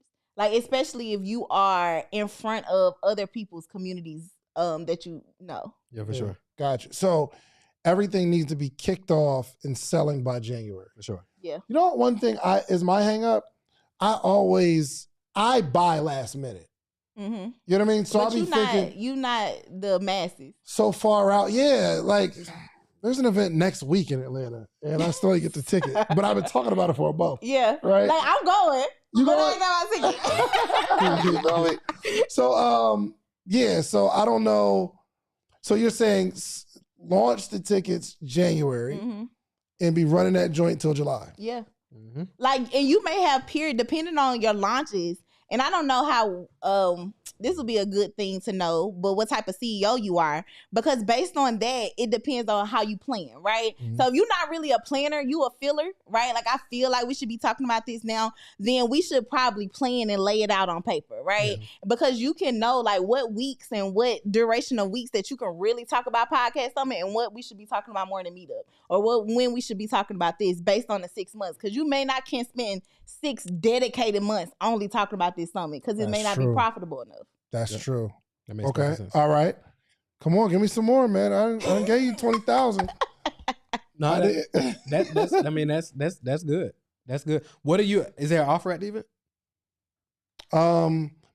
Another challenge that I always have, Okay. that I don't create the offer until the event.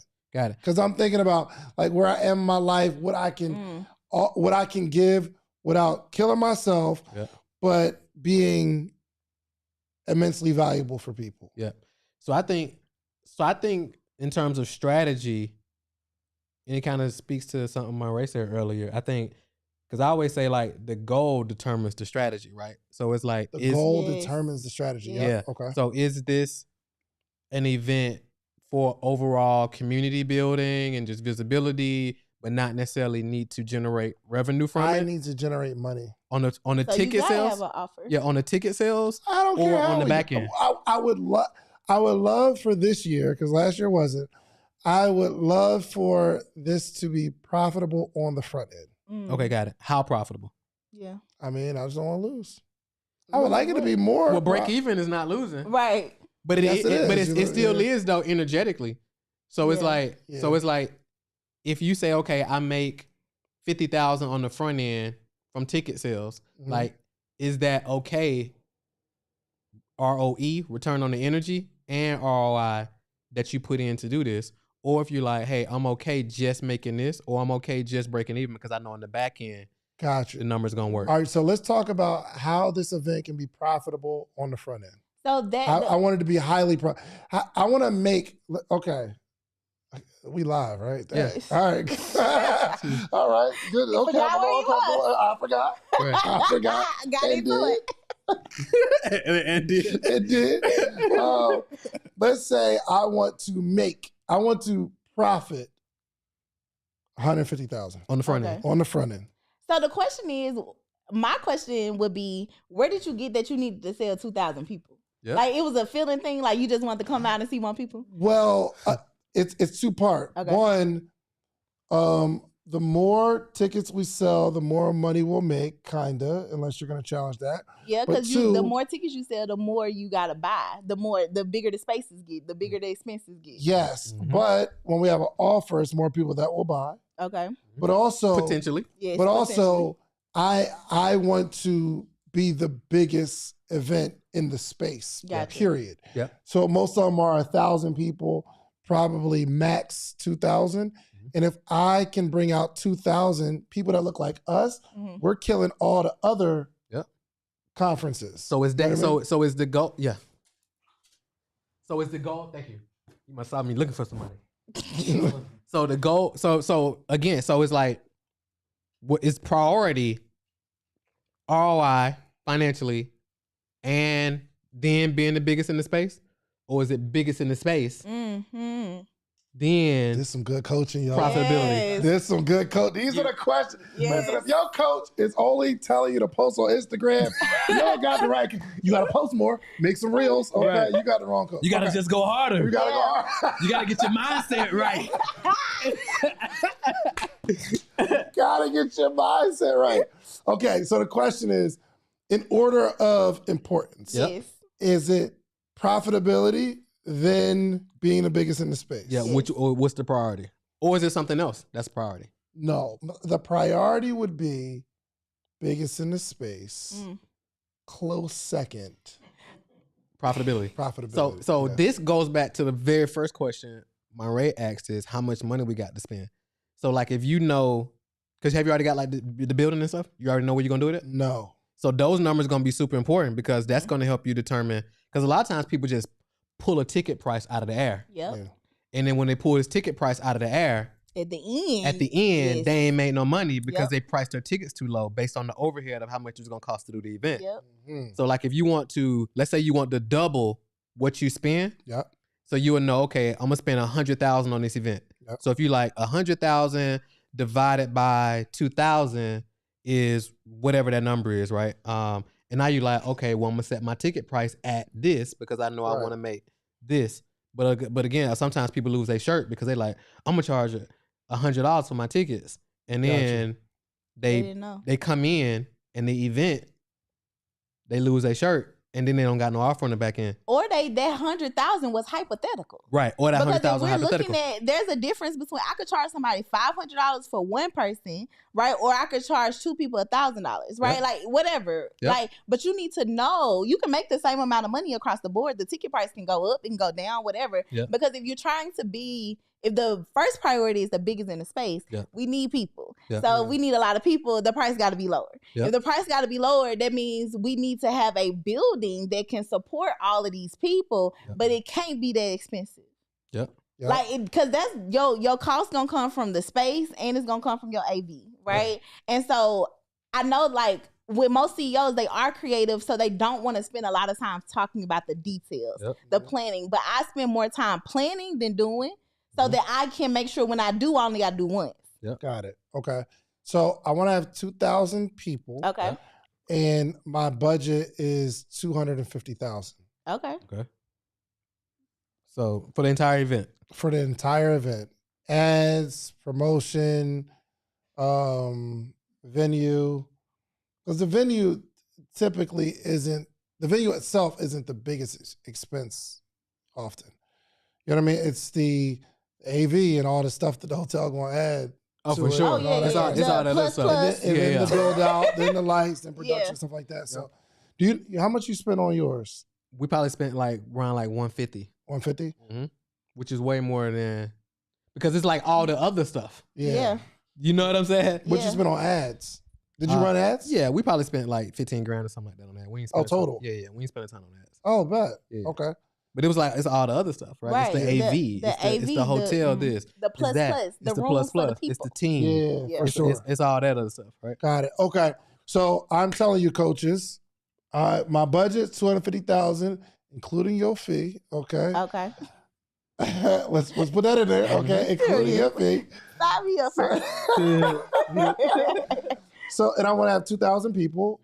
What's next? Yep, it's gonna cost me $125 a person. Yeah. Got it. Okay. So I'll just say $375 because somebody gonna come to you the day of and be like, "Hey, David, we need an extra cord, $5,000." Like, it's always extra money that got to be spent. But now you saying I want to say so $375. In my mind, I want to spend 200,000. But I'm saying 250. I'm accounting for the oops. I've been in the space for mad long. Okay. So I want to spend 250,000. Okay. Total. Yep. 2,000 people. Okay. What should I allocate to maybe ads? So the 250 don't include ads? Yeah. Okay. Got it. You said everything. Everything. Okay. Got everything. Hotel rooms. And for those that are listening, Ubers. When you start doing events, when you hear a $250,000 budget, I'm not coming out of $250,000 myself. So I might have to pay for the web design. I had to pay for, some ads. I have to pay for. You should fund yourself. Yeah. A lot of it. So the front end, I have to put the deposit down on the venue, stuff like that. But most of that is going to come from ticket sales. So I don't have to come out of pocket $250,000. Do you have any attrition when it comes to your morning meetup? Like, do they get free tickets or? Yeah. Morning meetup, they get super love. I think we launched $50 tickets or. So you got to account for that. You got to account for all that. Yeah. How many do you want to come from the morning meetup? How many do you want to come from ads?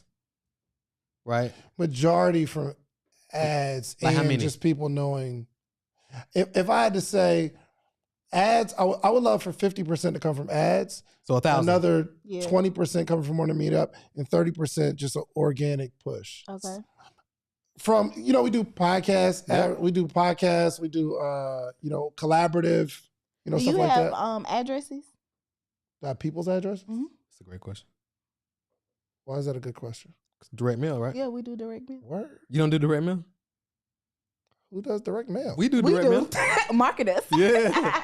It work? Yes. Ain't nobody there. Exactly. Even if you look at the biggest companies in the world, they do direct mail. Yep. Because here's what we know. Here's what we know. Everybody doesn't check their email. Mm-hmm. Mm-hmm. Everybody checks their mail. Yeah. But I guess you'll see it if the flyer is dope. It depends on what's there. When you open it, you're like, oh, what's this? But and then think about it like this, right? That flyer may have cost you 6 to 10 cents to send it, right? Very true. So you're already paying probably $2, $3, $4, $5 per person with ads. Yep. Why not test this out? Why not test the market out? Yep. So do I have to? Is this like the same like a stamp? Because a stamp is what? How much is a stamp now? 60-something cents? Or they price flyers differently? Huh? Yeah, if you buy them in bulk, it's a little bit different. Like if you buy 10,000 in one time, they give you a better rate. Or if you buy 5,000, makes sense because if it's a really sexy flyer, and I guess can I buy addresses? I mean, you can, but you probably already already got you them. definitely can, but you got access to tons of addresses. I don't have access to tons of addresses. Where would they be at? You got econ. What happened to your addresses from your shirts and stuff? Okay, I got those. I mean, we don't have 10,000. You got Morning Meetup. Morning Meetup. You got all their details. You Anybody can run an address who's ever collection bought something, campaign. anybody who's ever bought something from you, you most likely got their address. Yeah. But they put their address in for billing, though, no? So most order forms has shipping address and billing. Mm-hmm. In Stripe, they got it? You should, depending on how you set your order form up. Right. Depending on how you depends on Even what if details you take. Even if you don't, you could do an address collection campaign, right? Yep. Where you can make it, if you want to make it cute, it could be like the golden ticket. I'm going to send y'all something. Mm-hmm. And then maybe you send 10 people something special, a free ticket to the event, right? But then you're getting them, just like a wait list, you're getting them to give you their address so they can get whatever you give them in the mail. 100%. Oh, wow. So it's always a way. 100%. This is good. Yeah, 100%. Hey, listen, man. If y'all get some value from this, I need y'all to throw some flames in the chat. I'm cracking up. Hey, do me a favor, throw some super chats because this joint getting expensive, okay? We gonna need them super chats. On the ad front, right? So it goes back to like how much you want to make on each ticket. Yeah. So let's just say, for example, if you say, so let's say 125 acquisition on the ads front gets you a new buyer because you know that's your break even. Say that one more time. So if you say, okay, I spend 125 to get a ticket. Yes. Because that's your break even. But it's like, okay, how much are you willing to spend to get a customer from the ads?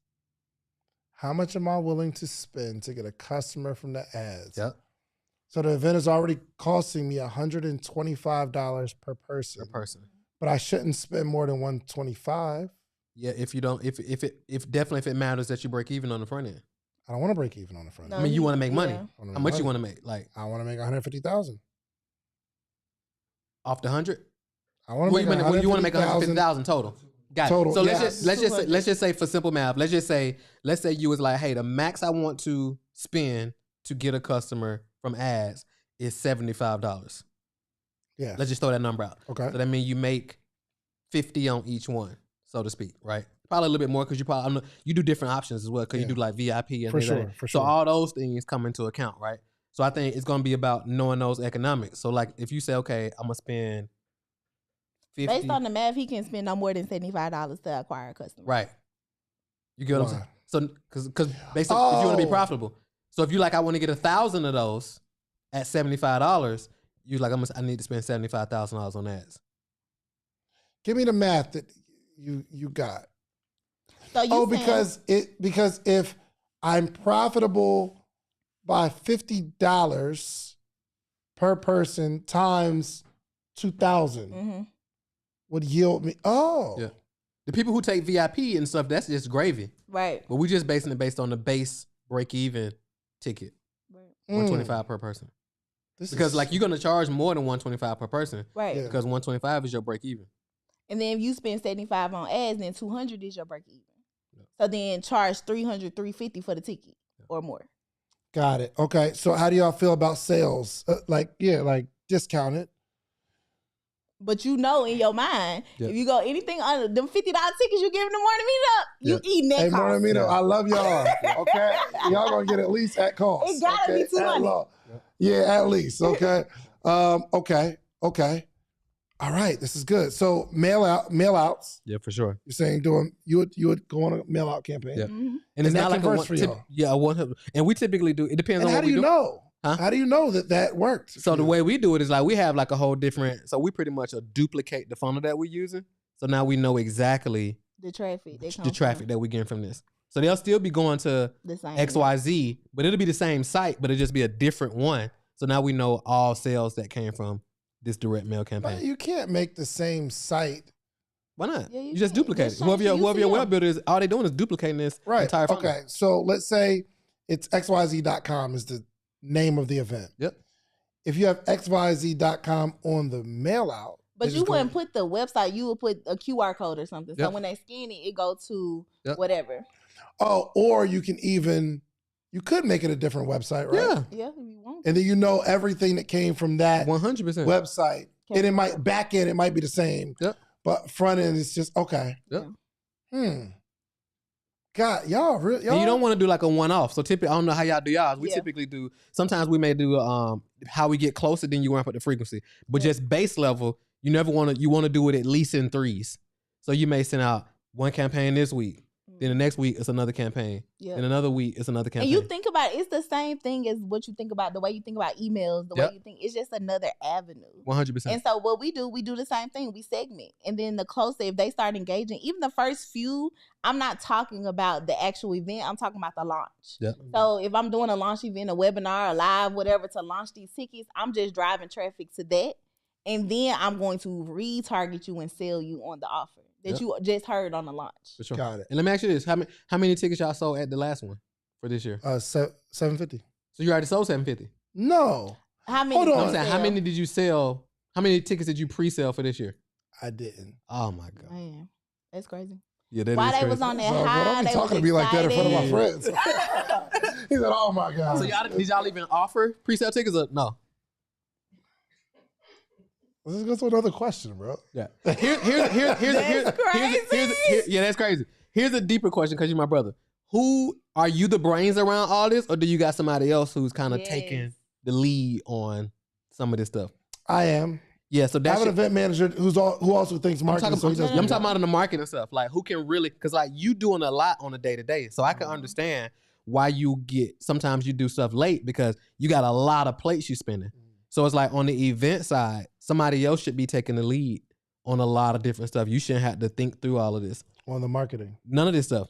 Like you can add your say, but it'd be very important to like have somebody else who can like, so like this stuff He we just share. hired me. Huh? He just hired me. There you go, right there. You see what I'm saying? With that fictional bread. Yeah. So But we'll talk about it. We'll talk about so it's important to like have that. So it's like, because you don't want to be the talent and you showing up You can't do and both. you running the whole thing Yeah. trying to fill seats and doing conversions on the back. It's like it got to be a whole team Even effort. as both of us are the marketers, we can't be the brain behind our own events. Like Yep. I can contribute, but like I'm the talent too. Yep. Yeah. Like I have to think about kissing babies and showing up and smiling Yep. and being happy. Like I can't think Mhm. about like why this person didn't buy and what's happening and what's going Yep. on. So you need somebody. Even on the enrollment side, you got to bring somebody in Yeah. who runs the enrollment. Yeah. So it's like you ain't even thinking about that type of stuff. So like even with our event, as we got closer, because we had ended up doing something with somebody else, but the numbers weren't making sense registration wise, and the whole partnership initially was to drive ticket sales. And it was like by the time we got to a certain point, I was like, man, this the same numbers we would have hit on our own. So we end up parting ways on the partnership. So that meant already I was way too involved on the marketing stuff anyway. I was Yeah. like, number one, I wasn't supposed to be this involved on the marketing. I had to because the numbers weren't going the way they wanted to. So then leading up to the event, I was exhausted, kinda, because I was doing that, and then I still had the day-to-day stuff that I'm involved in as a CEO. So it's those things. So at the level you are, that shouldn't be the case for you. We got to look at like how do we offload some of the And stuff off even if Dave's you plate. know that the offer isn't your thing, you should have your team being able to pull up and say, okay, David, here's the 3 options. Which one you want to offer? Yeah. Which one you feeling in the crowd that you feel like they need, right? Yeah. Like they should have they're going to think about that on the back end weeks in advance. Yeah. And they're going to have the landing pages ready to go. They're going to be able to press every play on whatever one you said. But they should know you intimately enough to know that you're not in the space to think about that. Yep. Got it. So Okay. very important. All right, man. All right. I think okay. I think y'all closed me. Y'all closed me. I got closed. Thank you. We for sure. We need to wrap this. Can we get one more call? Do we have another call in? Is there anything in this conversation that we haven't discussed? Let me say this last thing. So all those, so the people who came to the event last year, you definitely got all their mailing details. Yeah. Well, do I? On the order form, you should be getting all the details. If you didn't, so look, you probably got all those details though. If they're giving you card and all that, you most likely got all that detail. The other thing, I know you text all that, and also, Just go look and click. do you got somebody who can like hit the phones? It wasn't in click on. You got somebody who can hit the phones? Wix. I'm ashamed. You But didn't even this want to year- say that out loud. This year. No. I used it was Entreport. Entreport. Oh, Okay, Maya got it. uses Entreport. Yeah, I'm using high level right now though. Okay. Good. Okay. Okay, hold on. You asked me a question, but I need to. First off, I'm an executor, so I'm actually asking: did we collect? Because it was in Entrepreneur, and I'm not sure what it. Did we collect addresses last year for the summit? Okay. All right. Phone numbers. Yeah, phone numbers. I'm positive we got phone numbers. So I know we got emails, phone numbers. Because even if we have to run a address campaign where it's like, okay, for at least the next 2 weeks, we're collecting addresses with incentives. Mm-hmm. You know what I'm saying? We could do that, but you just got to know where we starting it. Yep. Got it. 100%. Okay. All right. So what was the question you asked me? Phone numbers. So like selling tickets, like having somebody who can like hit the phones to sell tickets for the event. Can hit the phones. Because one way you could have murdered it, like if we would have had this conversation beforehand, like a Black Friday campaign that would have killed it for you is tickets for the next summit. I'm just really sad he did not sell tickets at the last conference. Yeah. Because I know I'm gonna do it, but I don't have the details.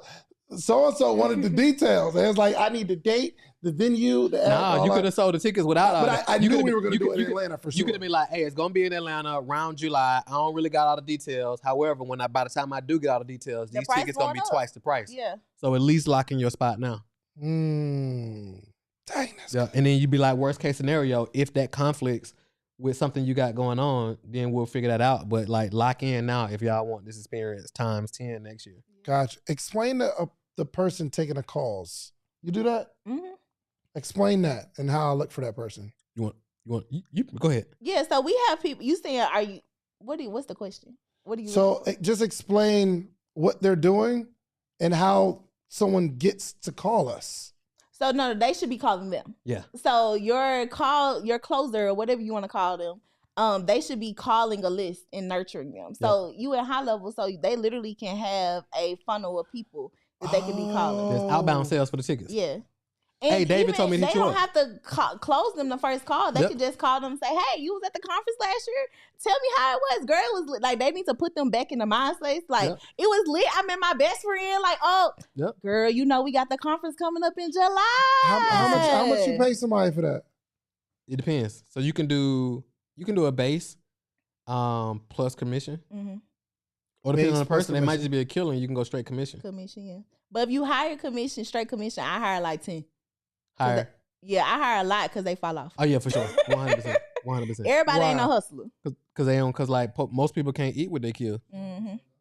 Yeah. But yeah, and again, it boils down to the numbers. So we got to know your numbers so you know what commission you can stand to pay them. But you can do, maybe you use that $75 number that you're going to do with ads. Yep.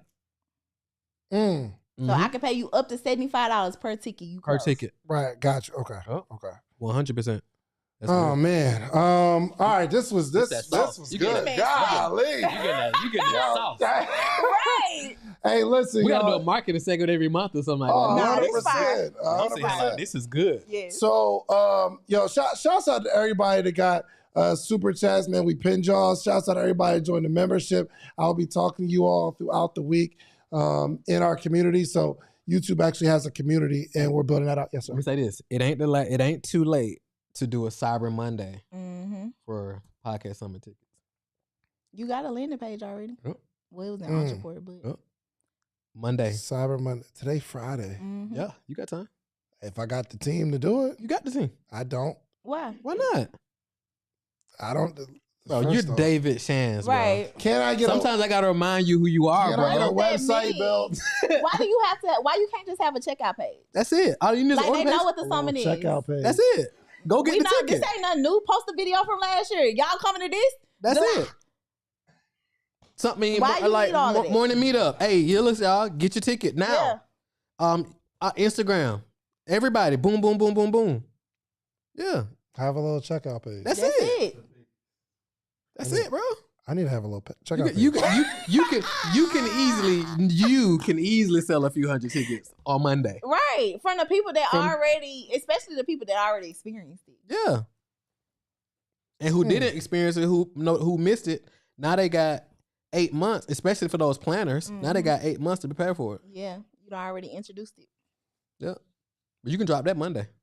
I can drop that Monday. Mm-hmm. I cannot stand. Yo, could you make a page for me? Absolutely. You could make a go high level? Huh? Right. He can help you. He can do all of it. I'm saying you could do it? Uh-huh. How much? First off, I'll be wanting to know what's happening. He been trying to pay you for weeks. A percentage of the whole conference? For a checkout page? That's steep. Little Steve, man. That's steep for a checkout page. Just go in there and make your stripe bling, baby. Like, don't even worry about that. Golly, gentlemen. My man said I need a piece of the whole joint. I get to this website. Yeah. It's just like an order form. Yes. Bro, I be having to remind you who you are, bro. You're David Shands. Period. Like, that speaks for itself. You know what my problem is sometimes in my head? I'm thinking of all the things that need to be handled and, the copy and all that kind of stuff. And I know a lot of people doing a whole bunch of ChatGPT copies and they're terrible. But I'm thinking like I guess it don't have to be a lot. No, Do you know what the checkout page is, right? Checkout page is? Like name, like they just filling it out and checking out on the side. They got the logo. This is what it is, like a little dot, and that's it. Like I'm saying, nothing crazy. Did y'all burn down the page from last year? No. I'm pretty sure y'all still got that. Let me see what's on the page actually right now. We send them directly to the order because I'm sure they probably clicked on the button to go to a certain page to like check out. Like you already got that unless you like deactivated the account or something. Yo, all right. So hold on real quick. Let me hit my like you got that guy at Marshall real quick and see if he can make a page real quick. Hey, listen. Are y'all listening? For those that are listening, they forgot we was. Are y'all going to get a copy? Like, I got stuff to do. I gotta go. I'm calling right now. I'm calling to see if we can knock out this page real quick. Hey, if I have it up for those that went to Podcast Summit last year or missed it and really want to learn how to like really start, grow, and scale your podcast or scale your business through the power of podcasting, will you meet me in Atlanta for a Cyber Monday deal? I'm calling my web designer. I hope we pick up. Ooh, is it 574 people on here? Is that what that number is? Nah, it ain't 570. It's 200 though. Yeah, so it's like, bro, you don't got no problem. Drop ones in the chat if you come into the podcast. Drop one. Listen, if I get this joint up by Monday, drop a 1 in the chat. That's easy. I really want to. I'm gonna blow them up real quick. That's I need easy. to know. I really want because all you have to do is just flip it to website. Pull up the page you did have last year. Can you pull that up? Oh, here right now. Hey, Fox, what up? What's going on, my brother? I'm good, man. Listen, you are live on the Social Proof Podcast. What's up, bro? Wow. Yeah, so this is Marshall Fox. What's good? He did. Yo, first off, you know Marshall? Yeah, Marshall, I do. I'm here on Marquell in Monterey, so I need a favor, bro. What's good? So I need like a landing page for Podcast Summit. I want to sell some pre-sale tickets. Okay, hold on. But I want to do it. Doing it wrong. What? It just sounds like a lot of work. I want you to change the page that you did last year. I'm gonna let my Ray tell you. Hold on. We just need you to change the page that you did last year to the new date. Can we do that? So we can do some pre-sale. I don't got the date not yet. the date Well, yet. it's gonna be July. The new Pre-sale location. The new location, July 2024, Atlanta. Yeah, in Atlanta for sure. Oh, you know I can do the graphics, but I didn't do the landing page. Drew's team did the landing page. Okay, but you can make a page and we just connect it to a Stripe and people can pay, right? Oh, for sure. Yep. So I can have it up by Sunday. That may be a stretch just because I got some stuff I gotta do. You're live on the Social Proof Podcast, Marshall Fox. Bro, Can you show me what you got already? Just the checkout page. Can you log in and show me what you got already? Podcast live about boundaries. Yeah, oh, that's a fact. Really, it ain't. Yes, it ain't got to be a whole lot. It could be like page. One page. Podcast Summit 2024 pre-sale. Connect to a Stripe. We'll make it happen. It ain't gonna be me. It's gonna be my guy Joe, but we'll make it happen. This is why I love Marshall Fox, man. Hey, listen, y'all. What's your Instagram, Fox? It's Marshall Fox. I'm not active, but it's Marshall Fox. Marshall Fox. So Marshall Fox, he made the logo for the Podcast Summit. He does all my graphics. He made the morning meetup logo. He made the what else you made? The Creators Clubhouse logo. Yeah, Creators Clubhouse. Yep. Brain Pickers Podcast.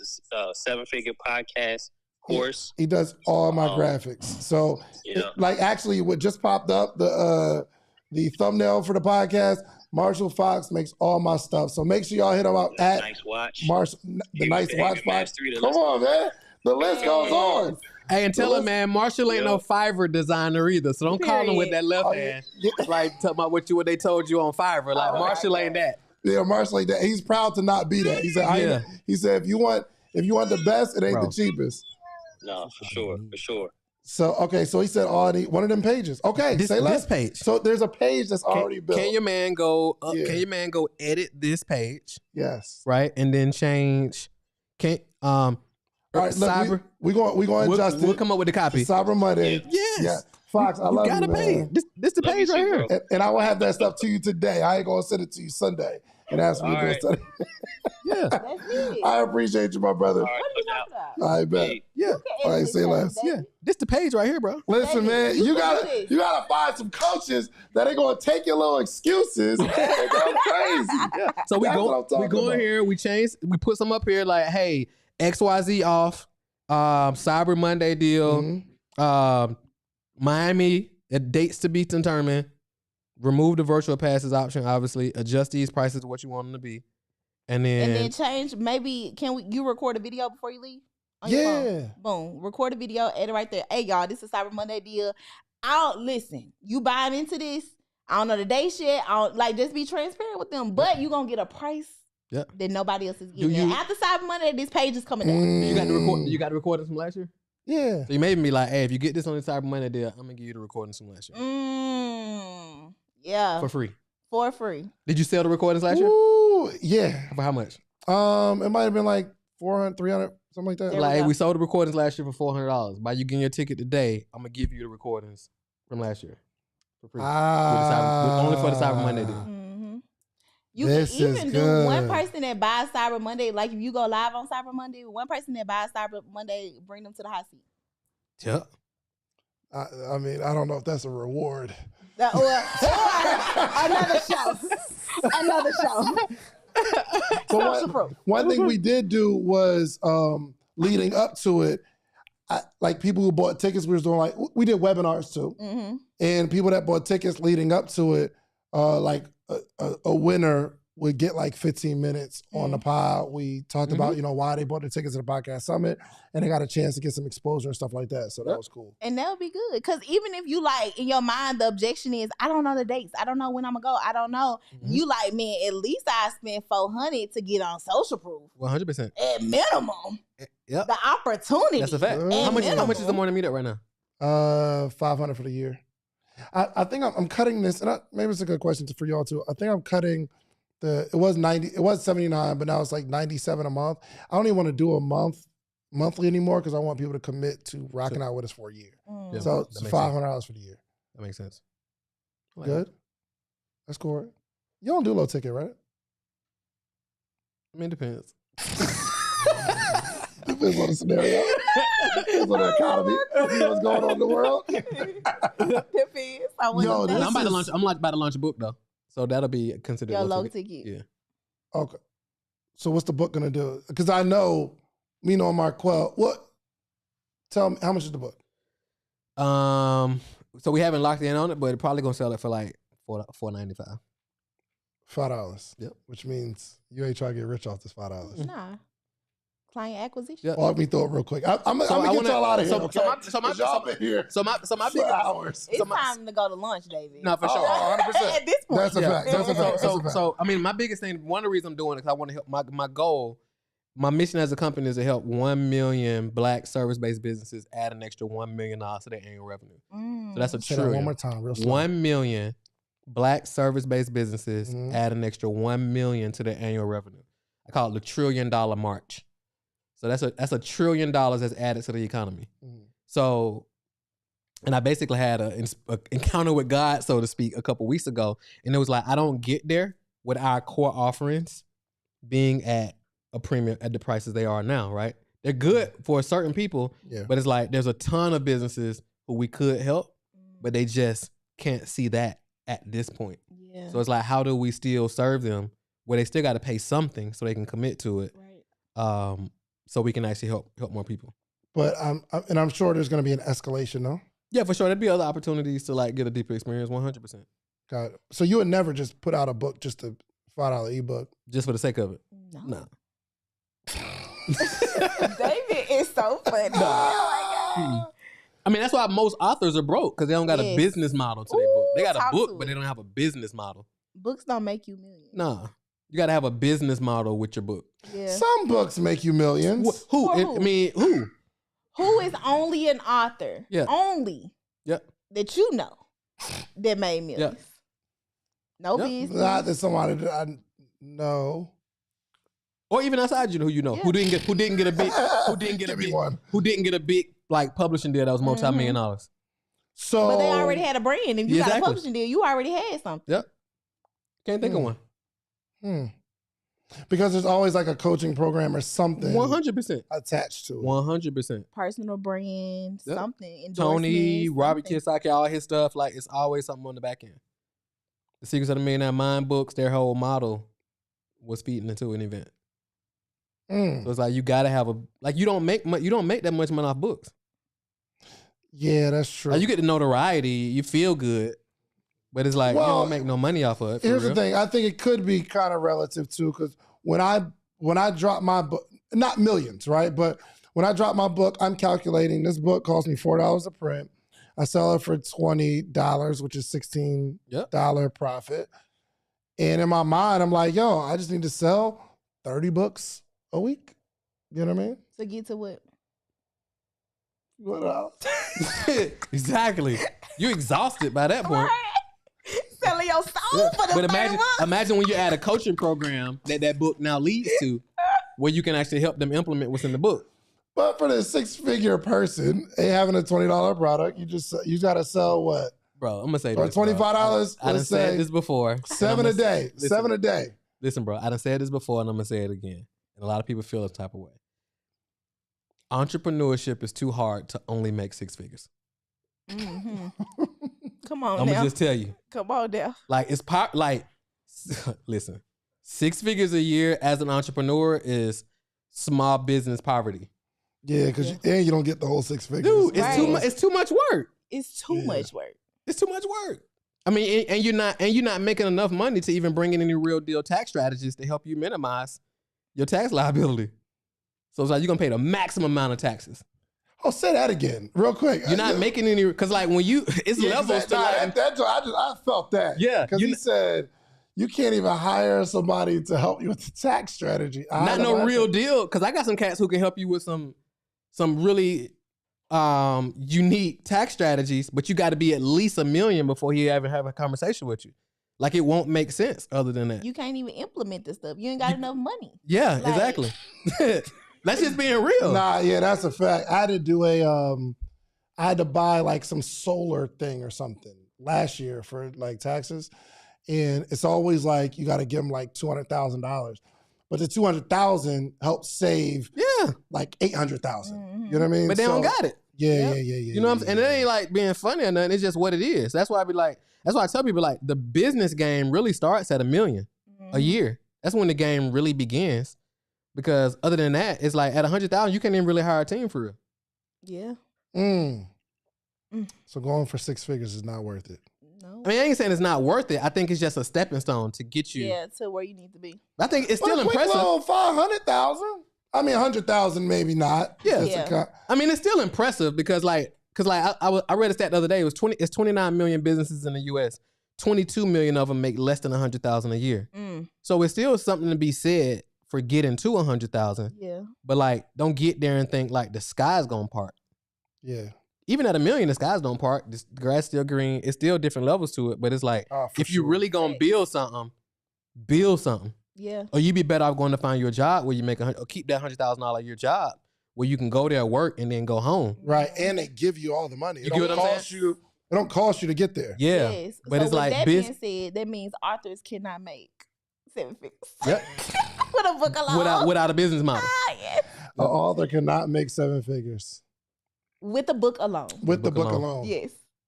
See, this is why y'all really have to start connecting with people who understand the game and have a different philosophy. Because I was fighting for my 6-figures on the. Listen, I went to war for y'all who got a $25 product and you about to just kill it. Because that's what and I do advise that because that's how I started. Yeah. You know what I mean? Me too. Because you get to learn business and you get to, you know what I mean? Dude, 10,000 a month used to be the holy grail. I used to be like, man, 10,000 a month. Man. I was doing network marketing. When my mentors used to always say, if I make 20,000 a month, that's a bad month for me. I used to be like, what? And you're thinking it's cap. Like, all right, now you. I used to be like, oh my God. But it's like 10,000 a month. It's like it's impressive because it's like it's still, but it's like you get there, you like, especially when taxes hit. Yeah, for sure. Yeah. Yeah, and especially for an entrepreneur because it always costs you to make the money. It's not like a job where they give you the money. Mm-hmm. That's real. That's real. All right, so you guys as coaches, man, just let us know who's the right person to be coaching. So, and then kind of let them know like some of the offerings you got, but who's the right person to join you in coaching? Yeah, so if you are ready to create launches that really help you be addictive and get people to stop scrolling on social media, stop scrolling and understand how to implement marketing to your business, you are the person that should be coached. Depending on where you at revenue-wise, we take you down 2 different offerings. So if you're under $10,000 a month, you go to School of Marketing. If you're over $10,000 a month, you should go to our Millionaire Mastermind. So right now, we actually have a $7 trial where you can go to my page at Marketing by Monray and comment PINK, that's PYNK, PINK, PYNK, and get in for $7 for 7 days. Got it. Who's the people that should stay away from you? If you don't want to do no work, because everything I'm going to tell you is work. It's hard. Ain't no golden gems over here, baby. It is the secret is the work, right? I'm going to show you how to do the work and make it simple, but it's not going to be easy. So if you're not in the place, you struggling, your dog just died and you got all these problems, we ain't ready yet. We ain't ready yet. Your dog got all these problems. It's a fact. Yo, but they're so kind of like the person that like Mark Claude did that really stretched to really go after and get it because there's some people they just need a little push and they're gonna be great. Yeah, that's it. That's all they need. And if you're ready to be pushed, because we're gonna hold you accountable and we actually gonna kick you out if you're not doing the right thing. Right. I'm going to tell you like you can no longer be a part of the Millionaire Mob University because you're not a millionaire. Period. Like you don't want to do this. Like you say you want to do it, but you really don't want to do it. Shout out to Adrian in the chat. She said, I'm in a mob, period. Okay, Mob's here. Hold on, is the mob going to get a super chat? Did they do a super chat? Yeah, she said she been dropping. Okay, shout out to the mob. The mob. Oh, man. Just super chats. Come on, $5. Let's go.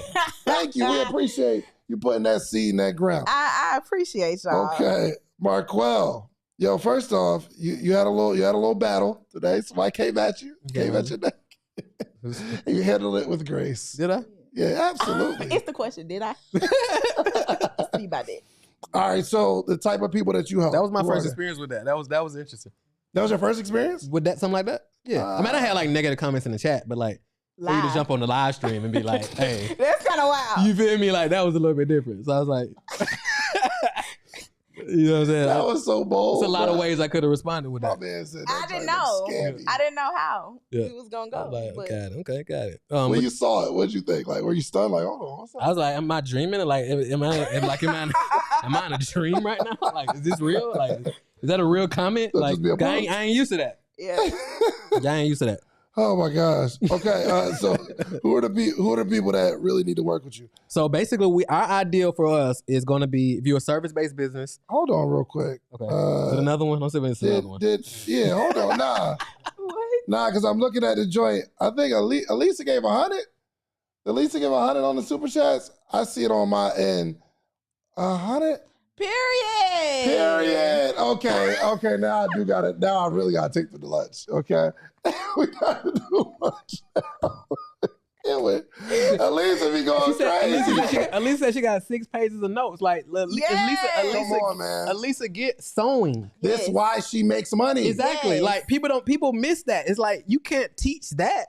It's like she gets sewing. Yeah. Right? Sometimes people will sit on here 3 hours and won't go put $10 on the super chat.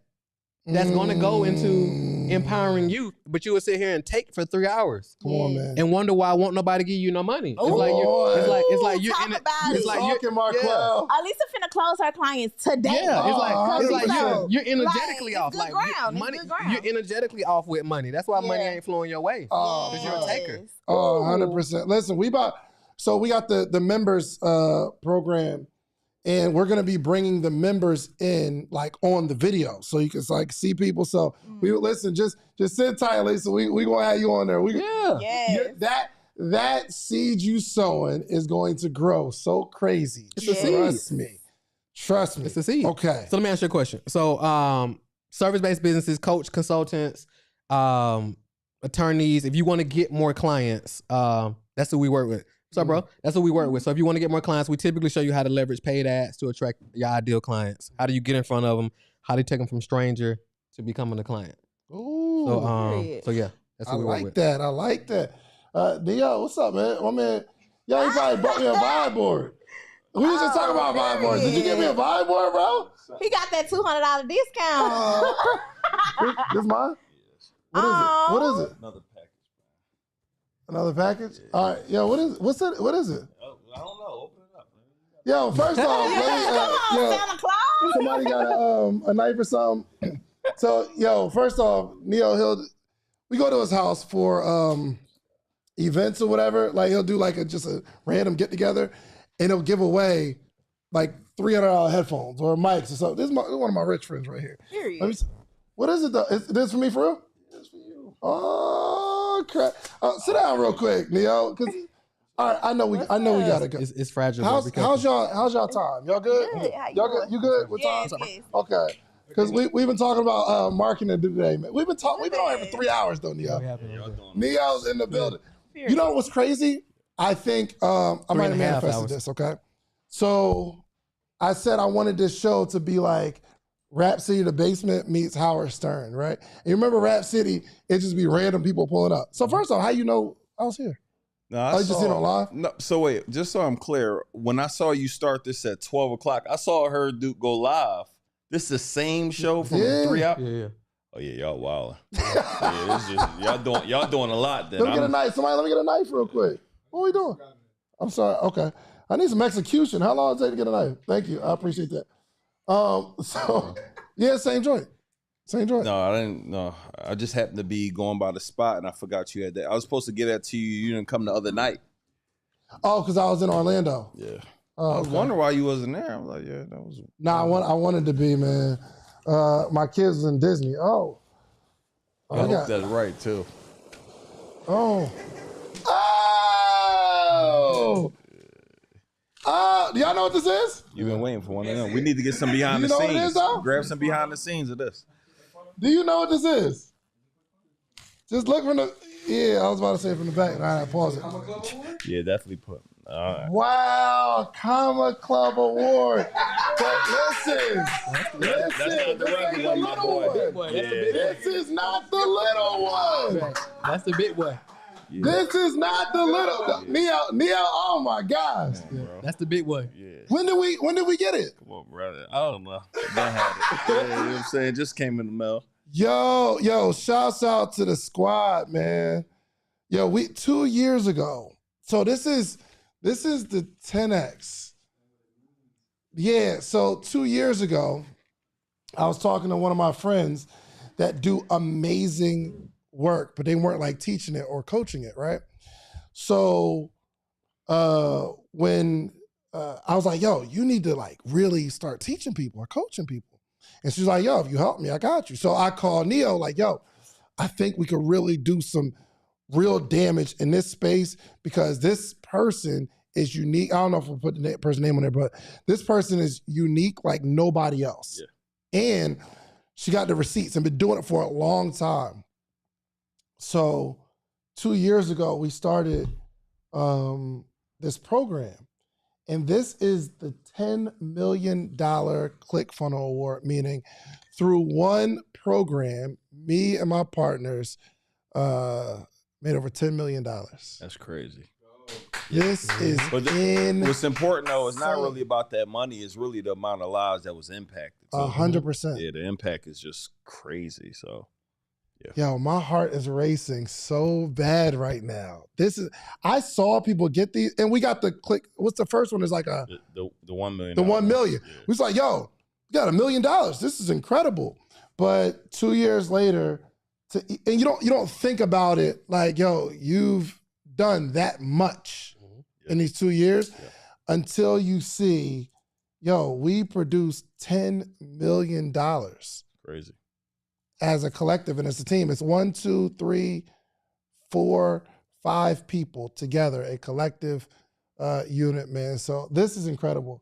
Did you see this? You know what this is? Oh, period! Period! Oh, yay! This is going on the wall. You adding it to your trophy shelf? Oh, 100%. That's what's up, man. Congrats. This is wild, man. Yo, thank you, man. Thank you. I was saying him earlier. I saw you going live at 12, like super early. I'm like, this the same live? The same live. I don't know. Yeah. 3 hours. Just like Joe Buttons. That's what y'all, like, they be going 3-4 hours. Joe Rogan, I mean. Yeah, I'm with it. One of them people. We're going to do it every week, too. I don't know how you talk for that long, though. What is there to talk about for 4 hours? If you were on the show, you'd see. Yeah, Did it seem like 3 hours? Nah. Not even close. David got a whole marketing consultation. That's a fact. Oh, for sure. Podcast so about to be crazy this year. Yeah. But yeah, all right, man. Let's get this thing going. Neo, real quick, give me some marketing game as a coach. As a coach, real quick, before we get out of here. As a coach, meaning helping other coaches? You being a coach, you helping other people. For the people that are watching this, what's some information you can give them to help them help other people more effectively? I mean, I think it boils down to one thing, really, is being consistent. Most people don't stick with something long enough to get results. So if you're coaching your people, you need to let them know it's not an overnight process. This is like, you want that award, that don't happen overnight. You got to continue to serve your people and just do good work and actually know what you're talking about. Yeah. So I think that's a simple, it's not tactical, but being consistent is far overlooked. Like, you've been doing this, I'm a full-time entrepreneur, 15 years, however long you've been doing it. That's a ingredient most people don't have. They stop, they start, and wonder why they're not successful because they don't stick with it long enough. So, bro, man, I appreciate this, man. Yeah, appreciate you dropping through, too. You already know, my guy. Look, man, listen, y'all been listening to these two for the last 3 hours. Y'all got Maya's information, too.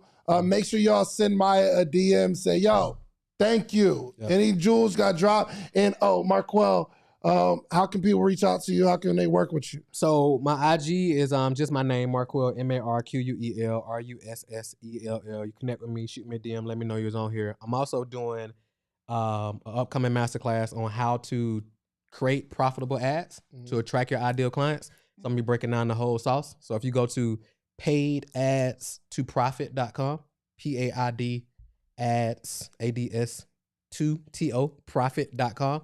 And you can actually go get registered for free. Love it. Did you tell people how to work? Work? Y'all just need to go drop pink in the comments, PYNK, because we at the pink. Let's go. Oh, if they DM you in Instagram? Yes, on Instagram. Yep. DM me the keyword. All right. Listen, man. Thank y'all so much for rocking with us for 3 hours. We've been here. I know y'all been getting immense information. Please DM them and say thank you, okay? At least just go say thank you. Yes. Follow them. Yes. Show them some love, please, okay? Because if y'all don't show no love, then I can't get them back on the show, all right? So we love y'all. Follow and subscribe to the Social Brew Podcast, and we out. You can close it out, Zell. Let's go. Bow twice.